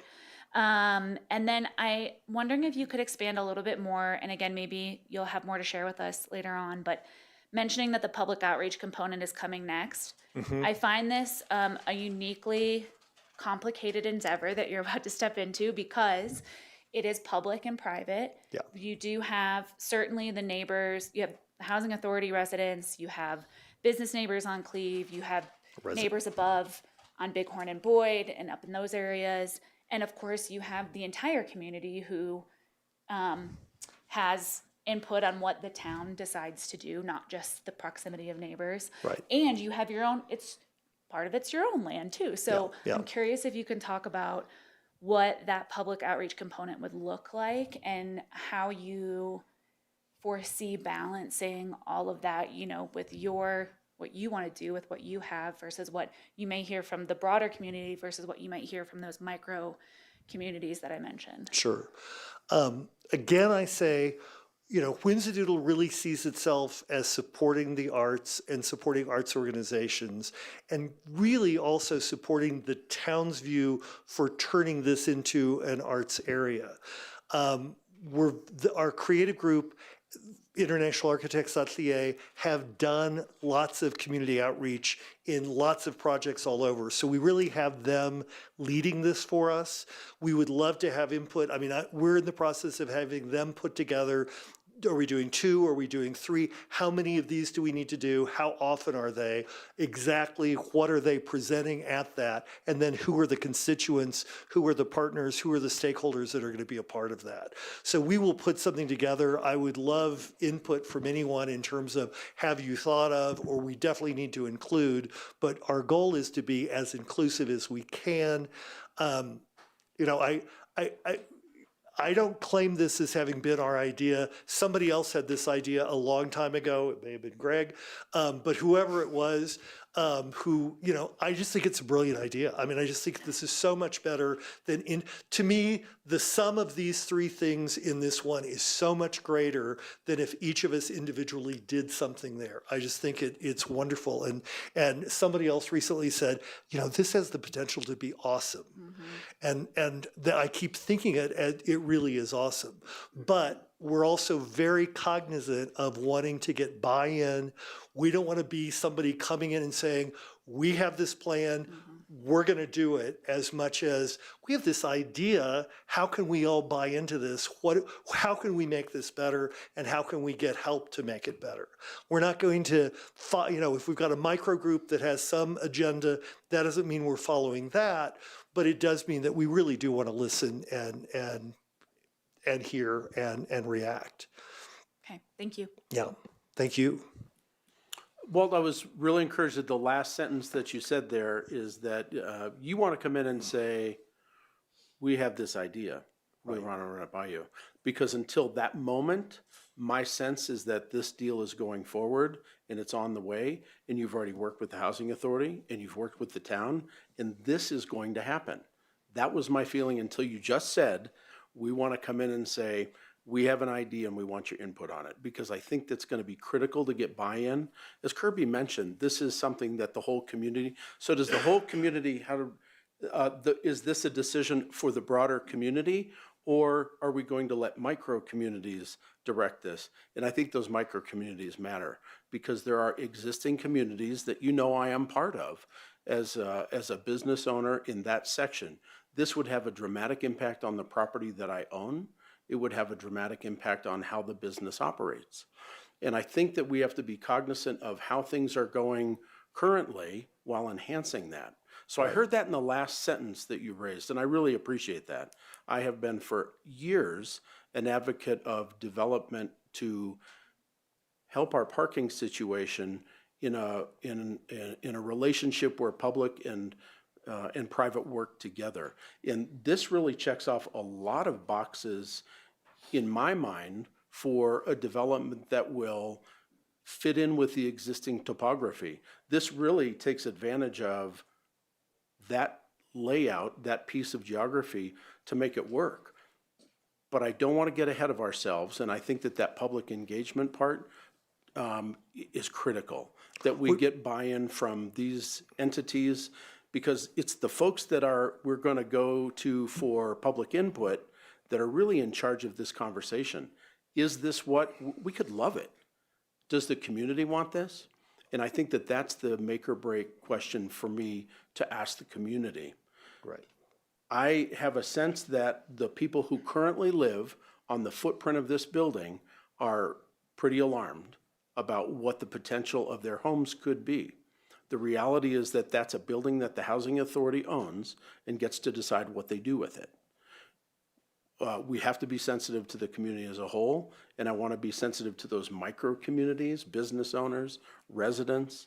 I mean, the premise of Cleve Street was to enhance the ability to live and to work together on Cleve Street, not to exclude any of those micro communities. I like this presentation. I like the opportunity that it presents our whole community from a parking concern especially, and that you can't tell it's a parking garage. I do wonder what that visual impact is from higher on Bighorn for neighbors who already live there, because right now you've got it, probably gonna have to do a little rezoning here and work through a couple of issues, and so there's a lot of work to do here. I really don't like the way that looks as a contemporary thing just out the corner of my eye, that whole platform, but it's not a rainbow-colored sparkle and glitter tower, which I really appreciate. We've toned that back. We went to natural woods, you notice. Yes. Yeah. Well, and I'm And more referring. tree, right? It's a tree I'm house. referring to the original sparkle tower that was presented and fell somewhat flat. So I have a list of questions that I want to present to you here, not for an answer today, but for contemplation and conversation. And will I get a copy of this so that or do I need to rapidly be writing down? How about if we get a copy of your full presentation? We only have 5 pages or 7 pages. Oh. I would like to see this whole presentation available to the public. So it is? Okay. I just downloaded the packet and I only got 7 pages. So, Pictures aren't in the packet. and the pictures are key. When I change things up here, does it change on your screens? Are you able Well, to follow I'm what not I'm talking doing? about this thing I'm looking at. Yeah. We need it to be visible to the public to Sure. really digest this. So, sure, I will email you with these and that'll be in my public email as I do all my emails. And in my first sentence, or in my first paragraph of being welcomed, I said, we have a high-level design spanning through. So we see this as high-level design. This is really just to get buy-in into this is a concept that could happen, but we feel strongly that we want community buy-in and support as we then move forward in the design. Good. There are some details that might be deal breakers or deal makers. Yeah. And that would be when you discuss the way the retail spaces will go, 9 retail spaces, for who will manage that, who will own that, who will collect rent on that, how will that look a year in the future or 10 or 20 years in the future? What are the costs, what's the cost share? Kirby, you brought up a lot of things that are on my list in front of me. How is that funding going to take place? How much will each entity pitch in, and what ownership or maintenance requirements will we have to do that? There's a lot of trees there, and I know the Parks Department is good, but that's a lot of work to do. So we need to include that in our decision making about whether or not this is the right project in this style. So funding shares, ownership and maintenance, the visual impact from the adjacent neighborhoods. Lighting is a big deal. If you want to see what parking garage lighting could look like and how impactful that is, drive by the parking garage on North St. Vrain, and it's quite dramatic. So that might be something to consider in that neighborhood, that we do that differently. Adjacent properties, something that's maybe more philosophical, but also I think important for the transparency of this community. Whimsidoodle's a mystery. And I had a conversation the other day with one of your board members, and it was that not a lot is known about Barb Marshall and Whimsidoodle and what the big plan is. My question was, what are you all involved in? Because when I look at property records, there's been a lot of activity for Whimsidoodle in the community. And I think that it would be very helpful for the community to understand what your level of interest and investment, and what's the big plan. I've heard Cleve Street referred to as a creative district, arts district, artist community. I would like to know more about that, because we need to grasp that before we invest billions of dollars or so in this project. Hopefully not. And we we bring the entities together. I think that the community needs to have a good understanding of what's the big picture. There's a perception of getting a little piece and not having the whole picture when we make decisions. So I would like to have a bigger picture of the vacant lot. What's the plan? What's the plan? What's the big plan? Let's get buy-in on the big plan, and then this will just be a formality. Because I think that as you've presented this, it is very attractive. If the housing authority, and I think they will, comes through on taking care of the residents that are in the building that is 100+ years old, that requires $400,000 now to keep it going, we have to make some financial decisions that are good long-term decisions. This is going to really help us make good decisions, depending on what the ticket is. So we have not made any formal move to approve this. The town is not bought in officially. I understand there's been some considerable time invested and conversation. So I would like to know what the logistical plan is to move forward on this. What are the steps involved in us approving this, getting good public feedback, and making this decision? Mayor, Trustee Eigel, the next steps are really up to board discretion. From a fundamental standpoint, the next concrete actionable item for the board would be evaluating whatever public input comes forward and an initial draft of a structure of a development agreement. The sequencing of that, the timeline of that, what that looks like, that's really, I believe, what we're all here today wanting to learn more from the board. What type of public engagement would you like to see explicitly? We've talked about that a little bit. And are you at a point where, with that public engagement, you're interested in advancing to a draft development plan stage? So just from my seat, I would like to see, before we get public engagement or we make any decision, what is the relationship between the three entities, the town, Whimsidoodle, and the Housing Authority? What's that relationship? What's that funding relationship? What's the future ownership look like? Who gets the rent from the retail? Who plows the parking lot? All of those things, I think, are reasonable expectations to make a good decision, because we occasionally make decisions based on the initial cost, and we don't dive into what's that look like down the road. So I think we can get a thumbnail of that. I think that this is very favorable for many of the things we need as a community, but we need more information to even ask for an opinion. I'll email you. Thank you. And from our point of view, I mean, those are all questions that we have asked ourselves, that the three of us have discussed, and that we're working as we create the development agreement. Those are all things that absolutely need to be addressed, and we're aware of that. So I thank you for really iterating them, but I think we're aware of those also. Yeah, and just following up on Trustee Eigel's statement on that, the key to this really is that development agreement. And it's a key not just for this project, but this is the first, I think, really major project that's been a public-private partnership in this community. And it will, to a certain extent, serve as a template for the future.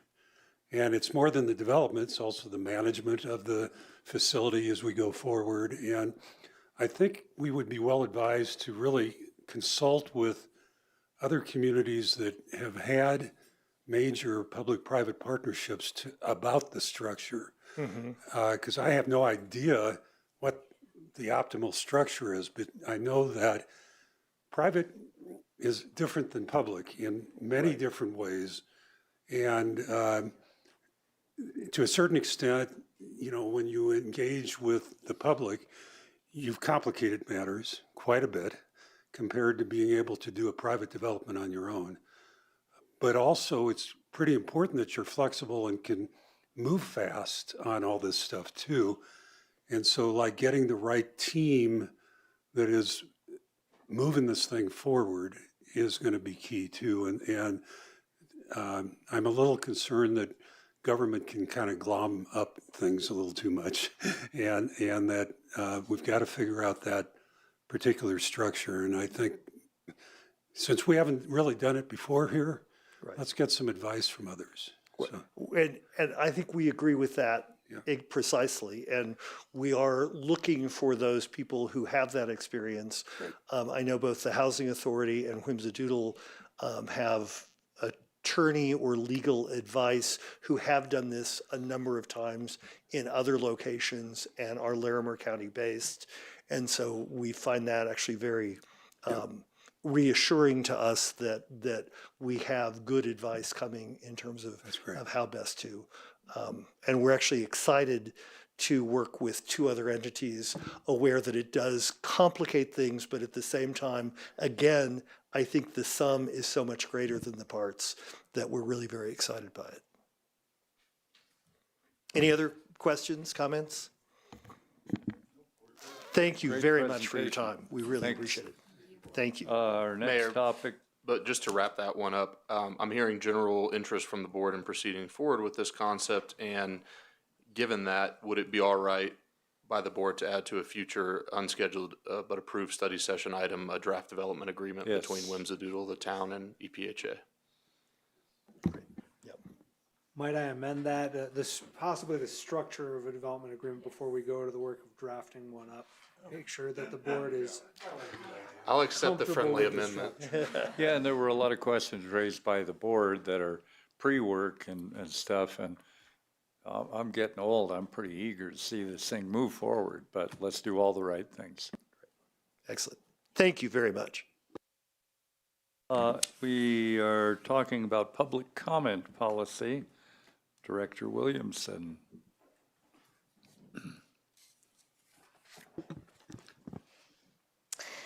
Thank you, Mayor and Board. Tonight, we just wanted to bring forward a discussion with you related to potential public comment policy.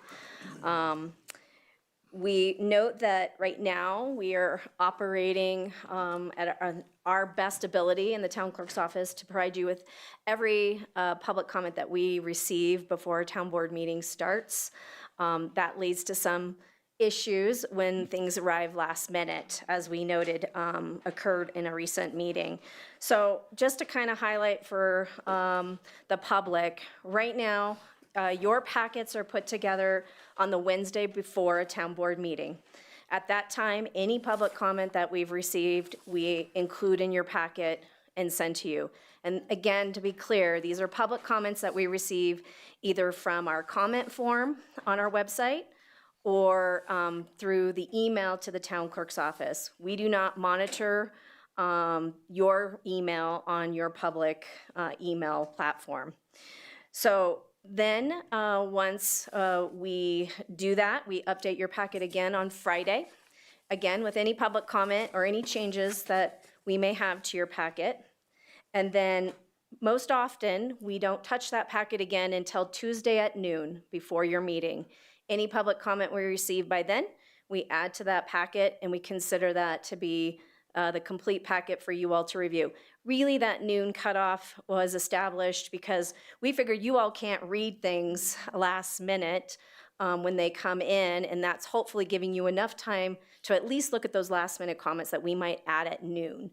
When we have a really heavy item, such as the last couple meetings ago, you might get an additional email from us on Monday. That's only because we're getting so much email. We want to make sure that our comments, that you all have a chance to review those. So that kind of is where we are today. Anything we get after noon, we make an attempt as best we can, depending on staff, and that's where this depending on piece and variable comes in. Depends on how much staff and what staff we have available to us on that particular day to print those out and bring them to you at the dais. I'm trying to say it right, Mayor, so that you all have the ability to read that during the meeting if we get those.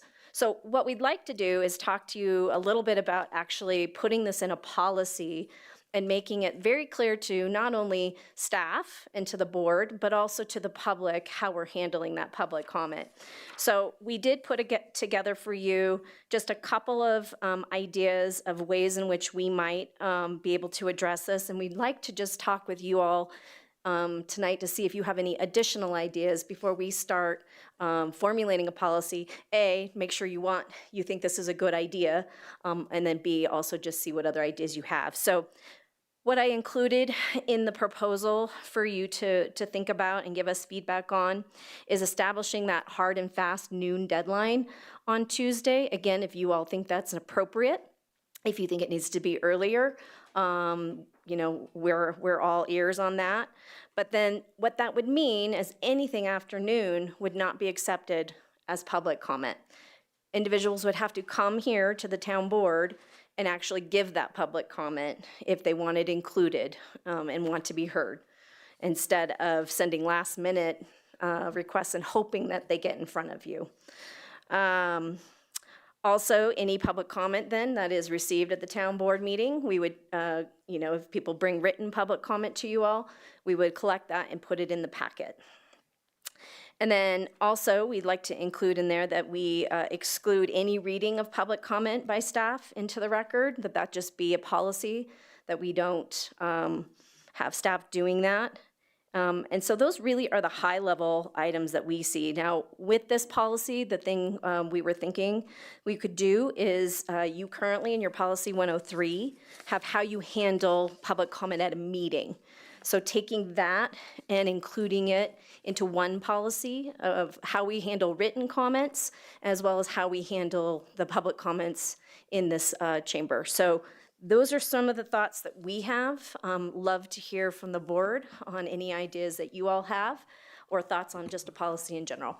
Well, this is great for this to come up because a couple of the missteps that I've made at this board in trying to manage, all of a sudden we've got another comment or or, oh my gosh, we closed the public hearing, what are we gonna do? And at least the last time with trustee Youngland, I said, I'm reopening the public hearing, but, so we included that, appropriately, which I think is a legal action to do, or, We could talk about that, Mayor. yeah. Because from a legal point of view, I'm not sure that there's really any magic into saying public hearing is closed, the public hearing is reopened. The important thing in my mind is that the information is clearly in front of you and you're all taking it into consideration when you make your decision. So if that's confusing, if we could clear that up, then maybe that's a conversation worth having. That's a separate conversation. It won't come into play here.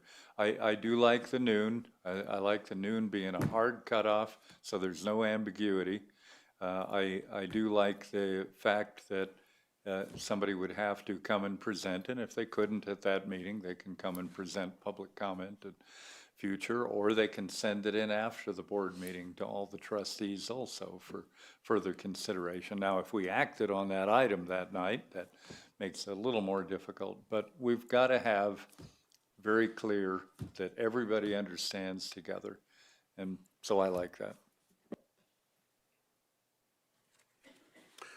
Couple of thoughts. I'm pretty happy to see this as a formalizing this, because there's a lot of questions about how this works. So just a couple of thoughts on it. When I think it's part of the script, but when the mayor says, has any additional comment been received? Well, what do we do with that? Why do we ask that question?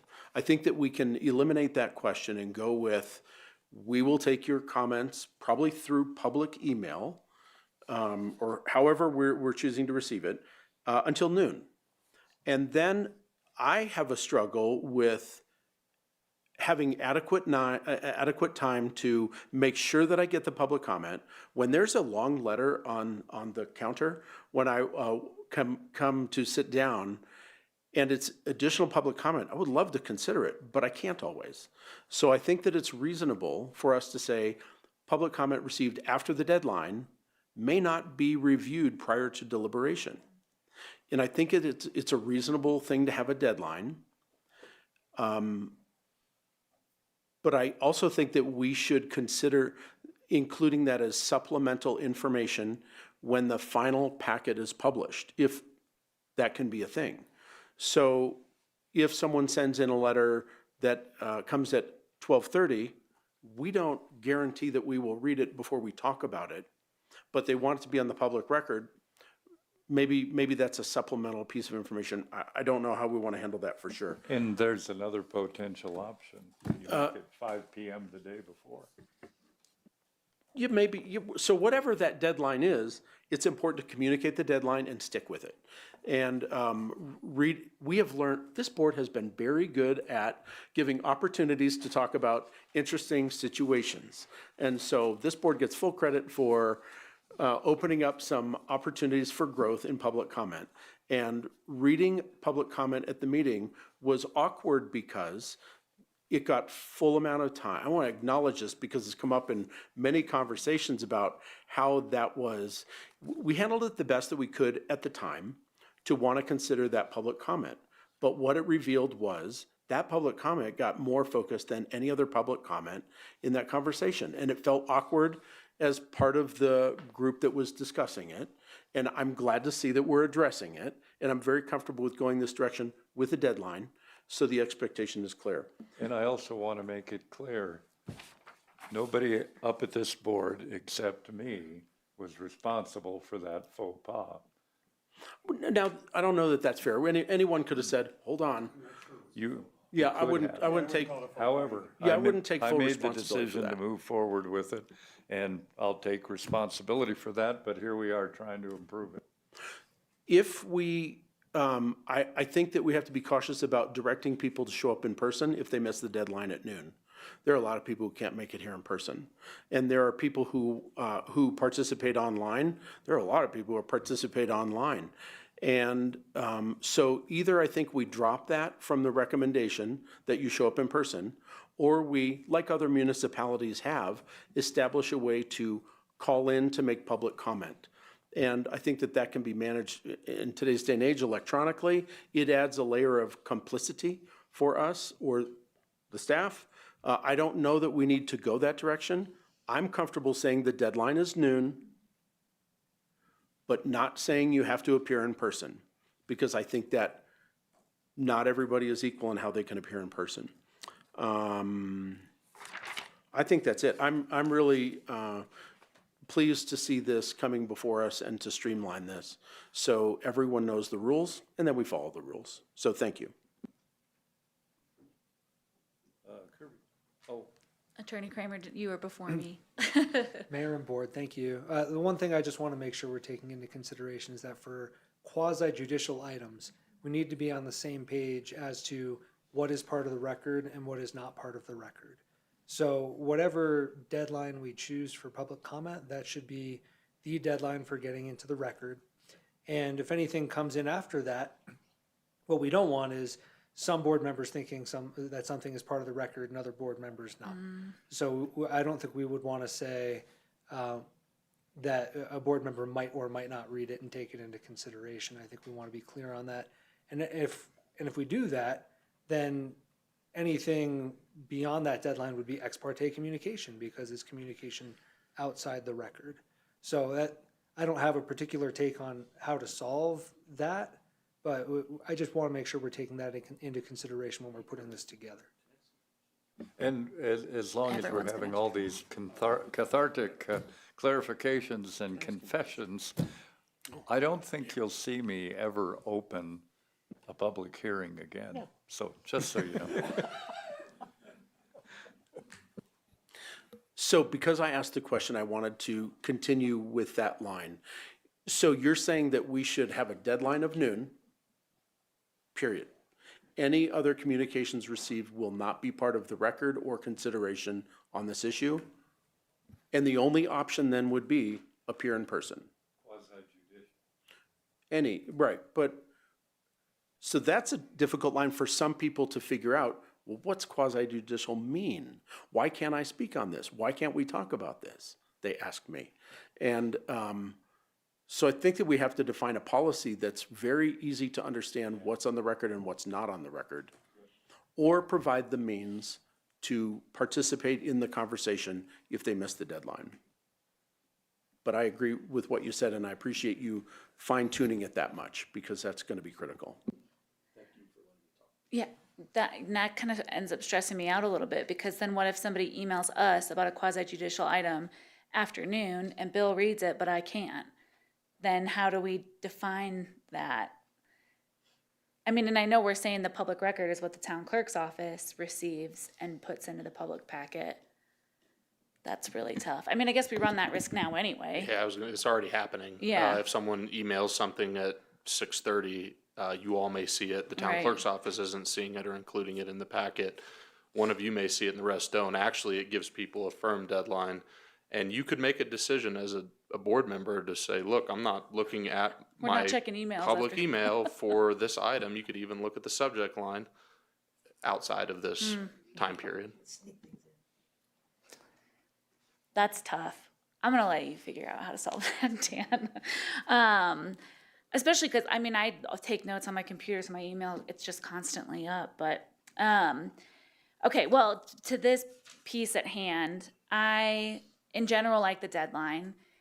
And I want to say specifically, this is the point that I don't think I've heard yet. For me, I'm not looking at it as like a tick for yes on the issue, a tick for no on the issue when I receive a public comment.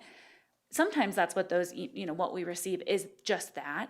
But most of the time, it's really thoughtful, deliberation over something, and it helps me examine the issue in a different way. And so if I'm getting it in a crunch time period after I've done all this work, to read the packet, I'm just not doing that comment justice. So, and that's what the value of the comment is, not whether it's for or against. It's helping me understand what the underlying issues are there. So I'd be very supportive of the deadline, however that works out with the quasi-judicial piece.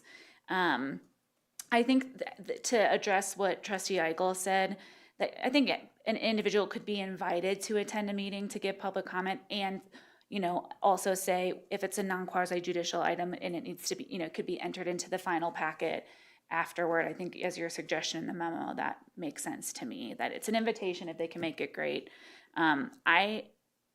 We have had during the COVID days, call in, virtual participation. I don't think we want to go back down that path personally. But I'll leave that up to you. And then I very much like limiting or excluding the reading of public comment by staff into the record. I think that just keeps it really clean. It also removes, when a staff member is reading a public comment, it's different than when the person who issued the public comment is reading it, in terms of intonation and all of those things, and how we each might read it. So I'd like to remove staff from that altogether. Yep. And ultimately, what you just said at the end, Jackie, I really appreciate having this all wrapped up into one public comment policy, at least the kind of addendum we're talking about here with our regular public comment policy at meetings. That it's just so great that someone can take one peek at that and understand how it's all going to work. So thanks for your work on this. Yeah, a couple things. One, just on the bigger picture, at the 35,000 foot level, I don't consider public comment as just comment to us. They're not coming to us. It's comments. These are public discussions. It's a public dialogue. And I think the public comments should be spread or shared with the rest of the community as well, because people might want to react to that. And I think that disclosure, if we look at these public comments as public dialogue and not necessarily just something directed at the seven of us, that changes my perspective on it too, of when it gets out there and when people can read it. Something that just shows up on our desk, nobody out there had a chance to see it. They don't get to read it. They don't know some of the background we're using to make our decision. And I think the community needs to see that transparency of how we make our decisions. So there needs to be time. I actually like the 5 o'clock the day before. Couple problems, even at noon though is a minimum, because first of all, some people on this board work and cannot. Yes, some people. Yeah. They all work. We all work. Some of the, But they have other obligations, and to expect people to read it, comprehend, and give it the time it needs between noon and possibly 3 o'clock when the study session said, I think is unreasonable. I usually sit down on Friday, I go through the whole packet, I make my notes, I go through the whole thing, and then nothing frustrates me more, and Travis has heard this from me, than when the packet changes on Monday, and then it changes on Tuesday, after I've already made my notes, I've already got my work done, I've done my due diligence, it's like taking a test and the professor changes the course at the last minute. I think whatever the deadline is, set it up. I think the day before is reasonable. And one of the reasons I think that is because under the Open Meetings Act, we're required to publish our agendas 24 hours before a meeting. If we're publishing our agenda 24 hours before the meeting, why wouldn't we have the supportive information that go with that information at least 24 hours before the meeting? I think that's not unreasonable. And I know some people procrastinate, some people do it at the last minute, and you're gonna have to draw the line somewhere. And people say, well, I didn't think about it till that morning, right? Other things to do. But then they can say, well, I want it at 1 o'clock, I want it at 2 o'clock. Next thing you know, 5 to 7 people want to submit things. I think 24 hours is not unreasonable. It fits the open meetings law. And also, again, taking that perspective, these aren't comments to us. We're part of the audience, but these are comments to the entire community. I know we've talked a little bit about the difference between ex parte, quasi-judicial items and other items. I think we just keep it simple. We should treat everything the same than to try and differentiate how we take comments and accept them for whether something's a legislative or quasi-judicial item. We're only talking about a few hours in between, and it's hard enough to explain to a lot of folks what the difference between those two. The email part, if it's a quasi-judicial thing and we get a single email, we're asked to disclose that anyway as an ex parte communication. Is it something that's, if I get an email about some quasi-judicial thing and nobody else did, if I read it, I should disclose that because it's not part, the attorney wants to come in here, but I'm on the right track here, that would be considered an ex parte communication. We try and avoid those, but when it's an email that pops up, we can't always ignore those, but we Yeah, just, I think we typically send it to the town clerk to send to the other trustees. we do, and sometimes we may not, but still, I could get one at 5 minutes before the meeting. Yeah. Can't stop that, it's gonna happen, I'm gonna read it, it is technically ex parte, just disclose it and go from there. The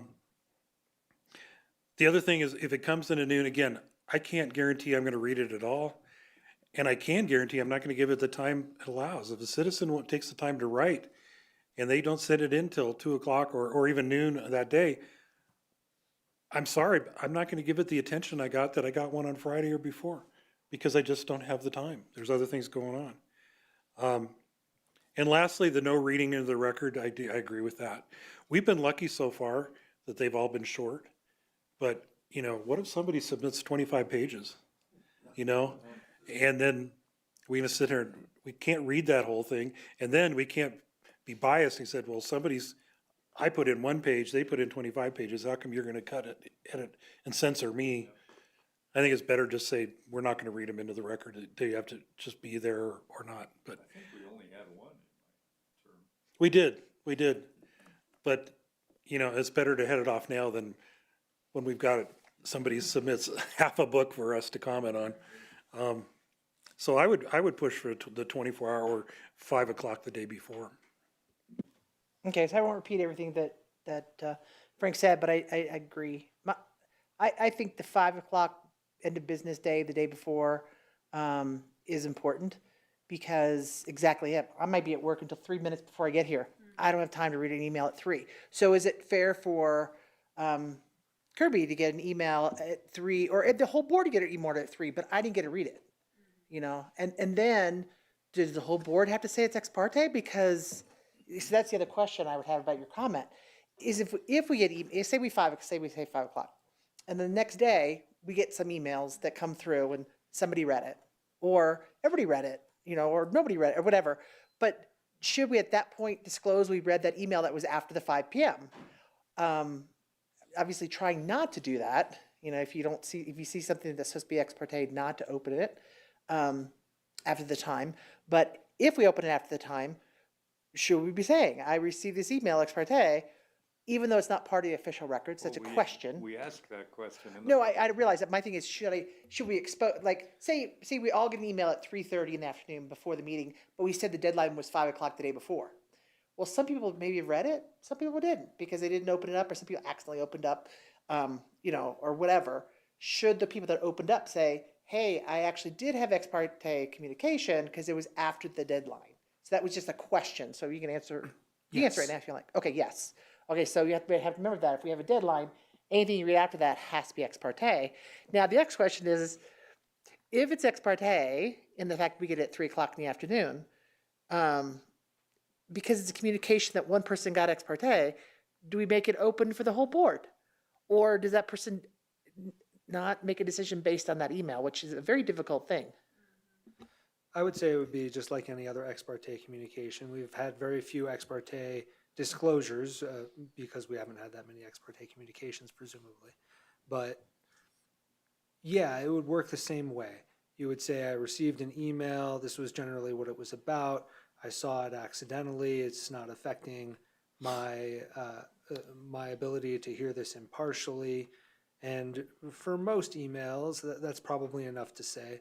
Depending on the circumstances, it could be necessary to go into the details of the email, but I'd say that's an unlikely situation. Okay, thank you. And then about the supplement, I don't know if the whole discussion has been there since then. I actually don't agree with putting any supplement information in. Yeah, I think we did. If people send an email, people are going to see it anyway, but it's not in our official hearing. I think that's it, but I would push for the 5 o'clock before.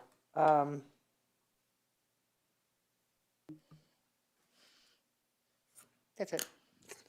Could I just ask a clarifying question on the 5 o'clock?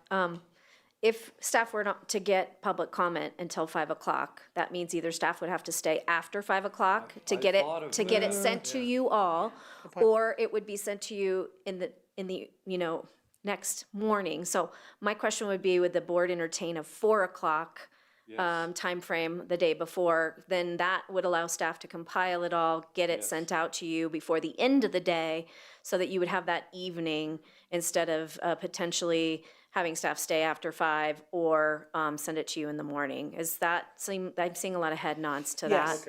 Yes, but the Thank other you. question I'd have for you is, and this may be way getting into the weeds, but I can see it happening at some point. What if staff is off on Monday?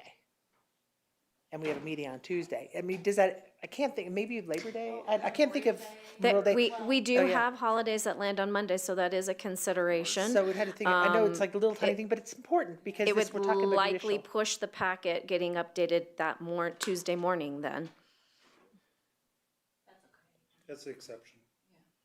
Yeah, I mean, we don't have But that the many only of problem I have them. is exceptions, and all of a sudden, we have to deal with I'm just saying, we have to deal with these exceptions. And the only reason I say that, and I'm not saying to push it to Friday, but it's a consideration we have to think about. And maybe in that policy, it does say, if it is a federal holiday, or if staff is off on Monday, then the deadline for getting them in is still this time, but they won't be posted to the trustees until this time, or something like that. So we keep the deadline the same, 4 o'clock or whatever, but we may not get it until the next day, but the deadline's still 4. Does that make sense? 4 o'clock.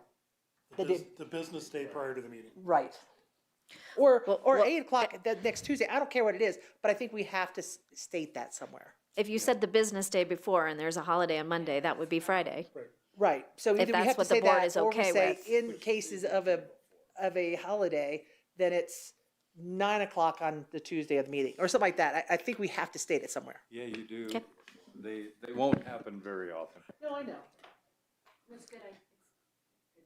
So I want to understand, the public gets the agenda and the packet on Friday before, right? We post the preliminary, I would call it, packet on Wednesday. And to that's publicly the- posted on Yes. Wednesday? Okay. Yes, I and thought then we we just up- got it on Wednesday. No. Nope, the agenda and the packet, as we have it on Okay, so Wednesday. whenever that's published, it's available to the entire public. On Wednesday Yeah. evening, when you all get the packet as well. Yeah, and I'm happy to do whatever the rest of the group wants to do on this.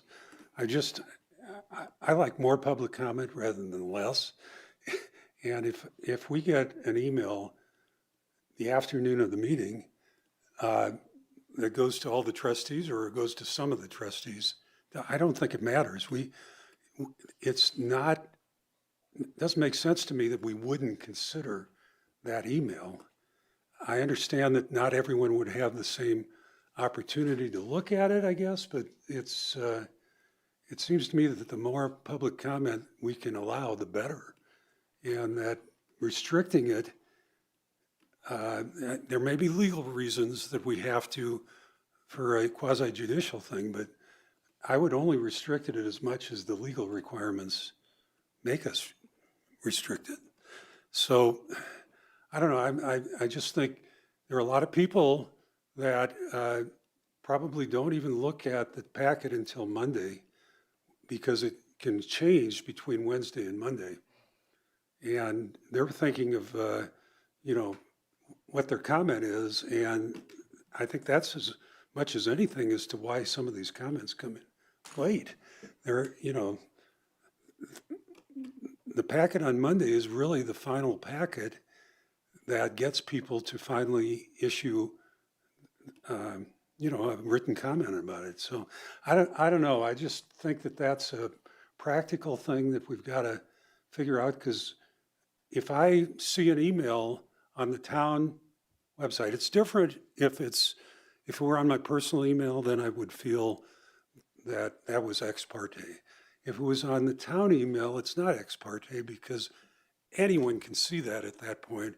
So why would we not consider anything that comes in on an email to the town trustees in consideration of whatever we're looking at? And But I don't think you can say that for all the trustees. Time constraints are different. We're trying to find a way to be fair. And honestly, these topics are well-known long before. It's not unreasonable to get that 24 hours. I do too. I read them if they come in Absolutely. during the board meeting. yeah, I'll look at the emails when I come to the study session or before I come to the study session. But I don't want to think that that is not, I think it's a fiction to think that those would not have affected my view on what is being dealt with. And the idea that it's not formally part of the public record is odd to me when it is in fact publicly available to anybody at that point. So I don't know, just consideration for that. I'm struggling with that aspect of it because I just think if I happen to see an email to the trustees or even to me alone as a trustee, although if it comes to me alone, I'm going to ask the clerk to publish it for everybody. But, and I think, I don't know, I guess you don't necessarily do that if you just get an individual email to one of the trustees, right? Yeah, on the website. We do not monitor your public email at all, so public, unless we tell you to publish it, okay. yep, it's not something that becomes part of the public packet.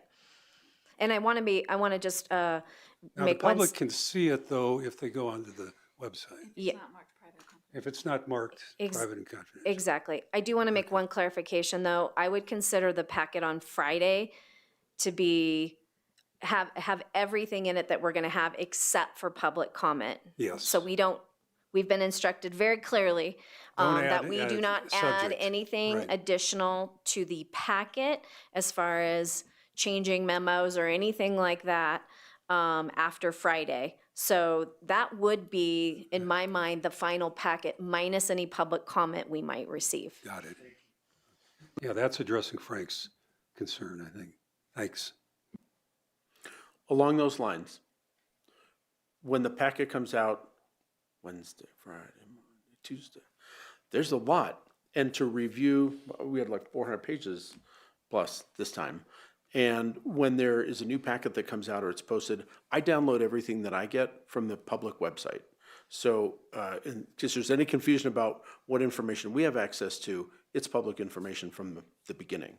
And I wonder, since what you just said, that the packet material will not change from Friday, can you just send us the only updates on Monday or on Tuesday would be additional public comment. Can you just send those as additional information instead of, yeah, right now you send a summary in the email that says, we updated the packet with these things. Like, well, that's helpful. Then I got to go dig through the whole thing, figure it out. Did I miss something? It is somewhat complicated for my level. And so I wonder if we can send a supplement on, I'm just dying to get that word in here somehow, right? Can we send you, the town clerk's office, send a supplement to the packet since the material did not change in the packet? Any additional information can be submitted for our review and consideration. I think that it would streamline dramatically the work that you have to do, and it would streamline dramatically the amount of time I need to focus on the packet to get all of the information. So I just want to make sure I'm clear. You want an addendum to the packet, no matter what item it is and where it lands, it would just be an addendum packet that you would want. Because eventually we will add public comment to the actual items when Right. we're done. Right. But you're wanting a separate addendum. I would love that. Okay. I think that it would be more efficient for everyone involved. Okay.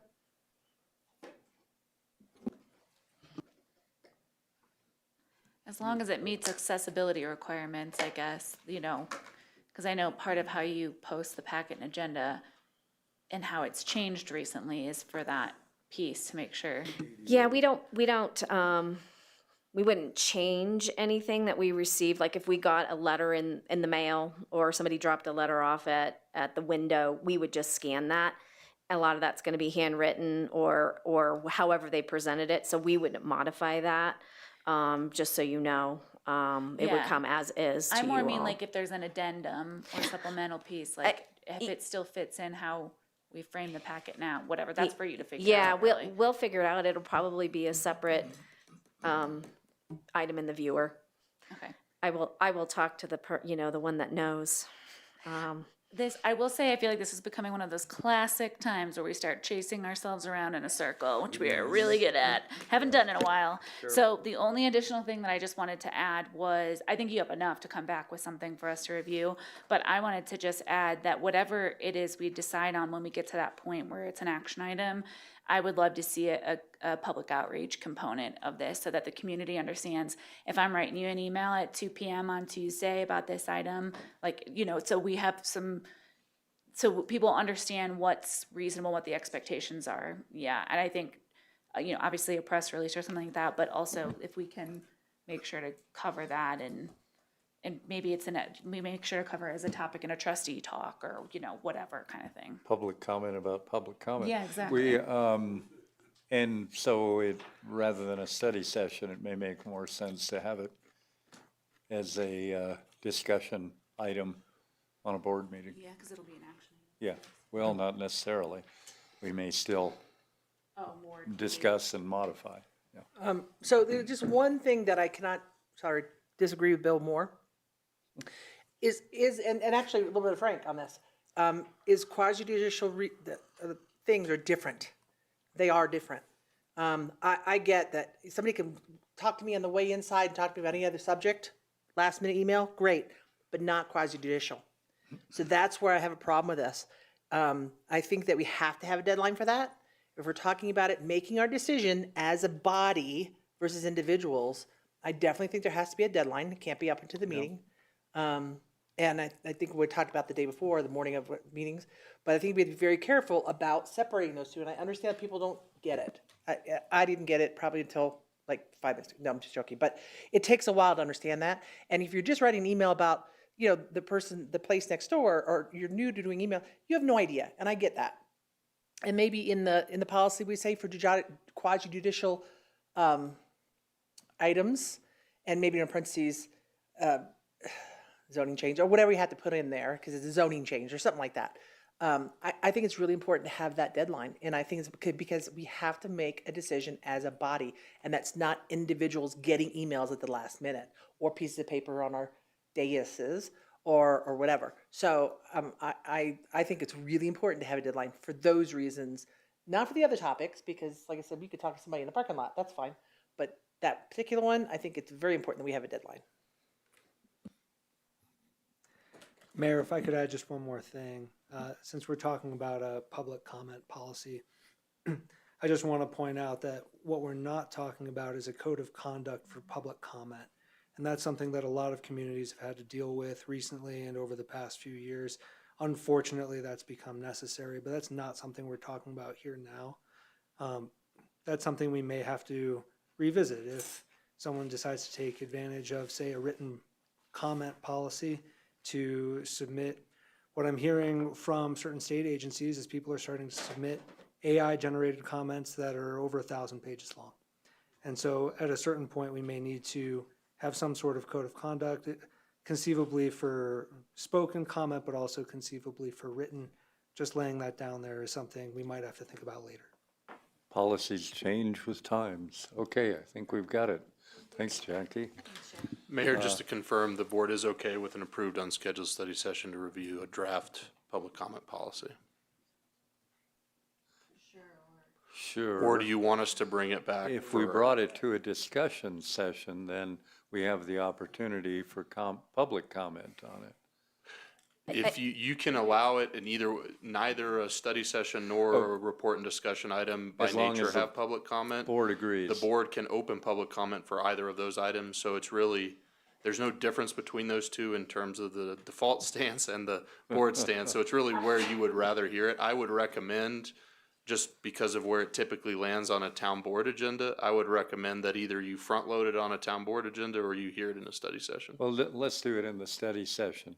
I think we'll probably have a friendly board to that. I think the only comment I would have is this something we want to handle before the election, or is it something we are looking at the new board reviewing? I guess that would be my only question to this board. I don't have a sense this is a political, I think that this is a pretty, I don't think this is a political issue in any way, shape, or form. I think everyone is interested in more public input that's organized and fair. I don't think we need to delay it at all. And this is coming from somebody going off the board. So I actually think it should be now or soon, because I don't think new boards completely have the concept of quasi-judicial either. They're just learning. To try to make a whole policy on that, I think it'd be difficult for maybe 4 new members. So. Thank you, appreciate it. Yeah, and the longer we don't have a policy, the more opportunity we have to have public comment come in that we're not processing the way we want to. Thank you, board. Okay. There, free at last.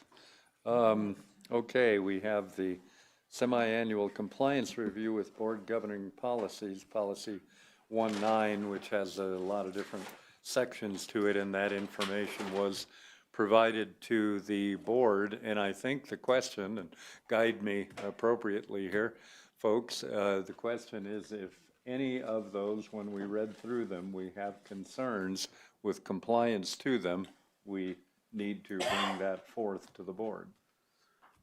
I have none. And Mr. Mayor, I propose, though, we defer this item until the March 10th meeting, because we will be then addressing the complaint of Ms. Jacobs that sort of relates to these policies. The only problem with that is that our policy puts a review date as February. So I don't know if then we'd be out of compliance with our policy. No, I would consider this a review, and you're continuing the discussion. Okay. I will also own the responsibility. I did not give you adequate time in the policy. The town administrator is required to provide you 2-week notice. I only provided you with 7 to 10 days. This will give you the 2 weeks. It's not your violation, it's my violation, and I don't think there's anything wrong with pushing this to All the right. March 10th Well, we'll move it forth. study session. It hopefully won't be a lengthy issue unless we have concerns. Okay, any future study session items, Travis? Mayor, I only have 2, and therefore, actually, the next board, it's the governance orientation and the CIRSA liability and risk as an elected official. These are both study sessions that we conduct for the full board, including the remaining board members, each onboarding cycle. So the governance orientation is just a broad overview, and then CIRSA has somebody come up to talk about liability and risk as an elected official. I have one item, really in my whole 2 years here, the topic's come up multiple times about the robustness of the required community meeting that developers are required to do. Some of them do a pretty good job with it and follow up or take minutes or whatever, but a lot of them don't. We really don't have parameters about that as to whether it is moderated, what the town's role in that is, and that varies substantially between them, whether minutes are provided afterwards, and whether there is follow-up so that the folks who got an impression that the conversation was going some direction in that first community meeting, whether that issue has to be closed off for some reason or whether things are changing as a result of it.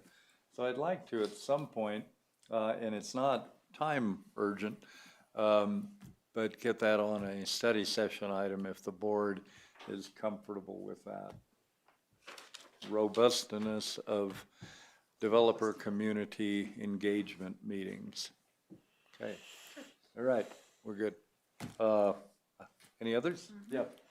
I have a sense, or I've gotten a sense, and I hope that I can get a little insight from our VEP liaisons about VEP maybe drifting away from lighting or decorations over the holidays downtown. If there's a shift in how that responsibility is going, a change in direction, if there's anything going on, it's February already. So we should start making a plan for the holidays if there is going to be more responsibility on the town for downtown events or decorations versus, and maybe you can address it here. If that's the case, we should talk about it and make a plan before it's too late. While I think there's talk about changes in what you put where and the shape of it and maybe even the future of the digital tree, I don't think the town is currently planning to take it back. I have it in my liaison report for tonight, so There you maybe I could speak to it, and then if you'd still like to see it, a conversation. Yeah. Okay, yeah, as long as we can add if we need to talk about it in a study session, that's not too far away that Yeah, we can still reserve add the it. right to add I reserve that. the right to add a study session item later. All right, we are adjourned. What? Just one last thing, sorry. You guys do that? You gotta look around.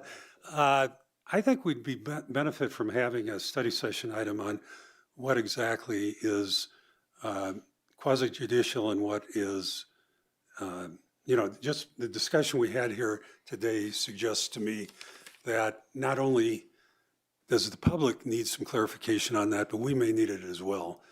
So that would be coming from you, Dan, I presume, and I don't know how long that would take to discuss that.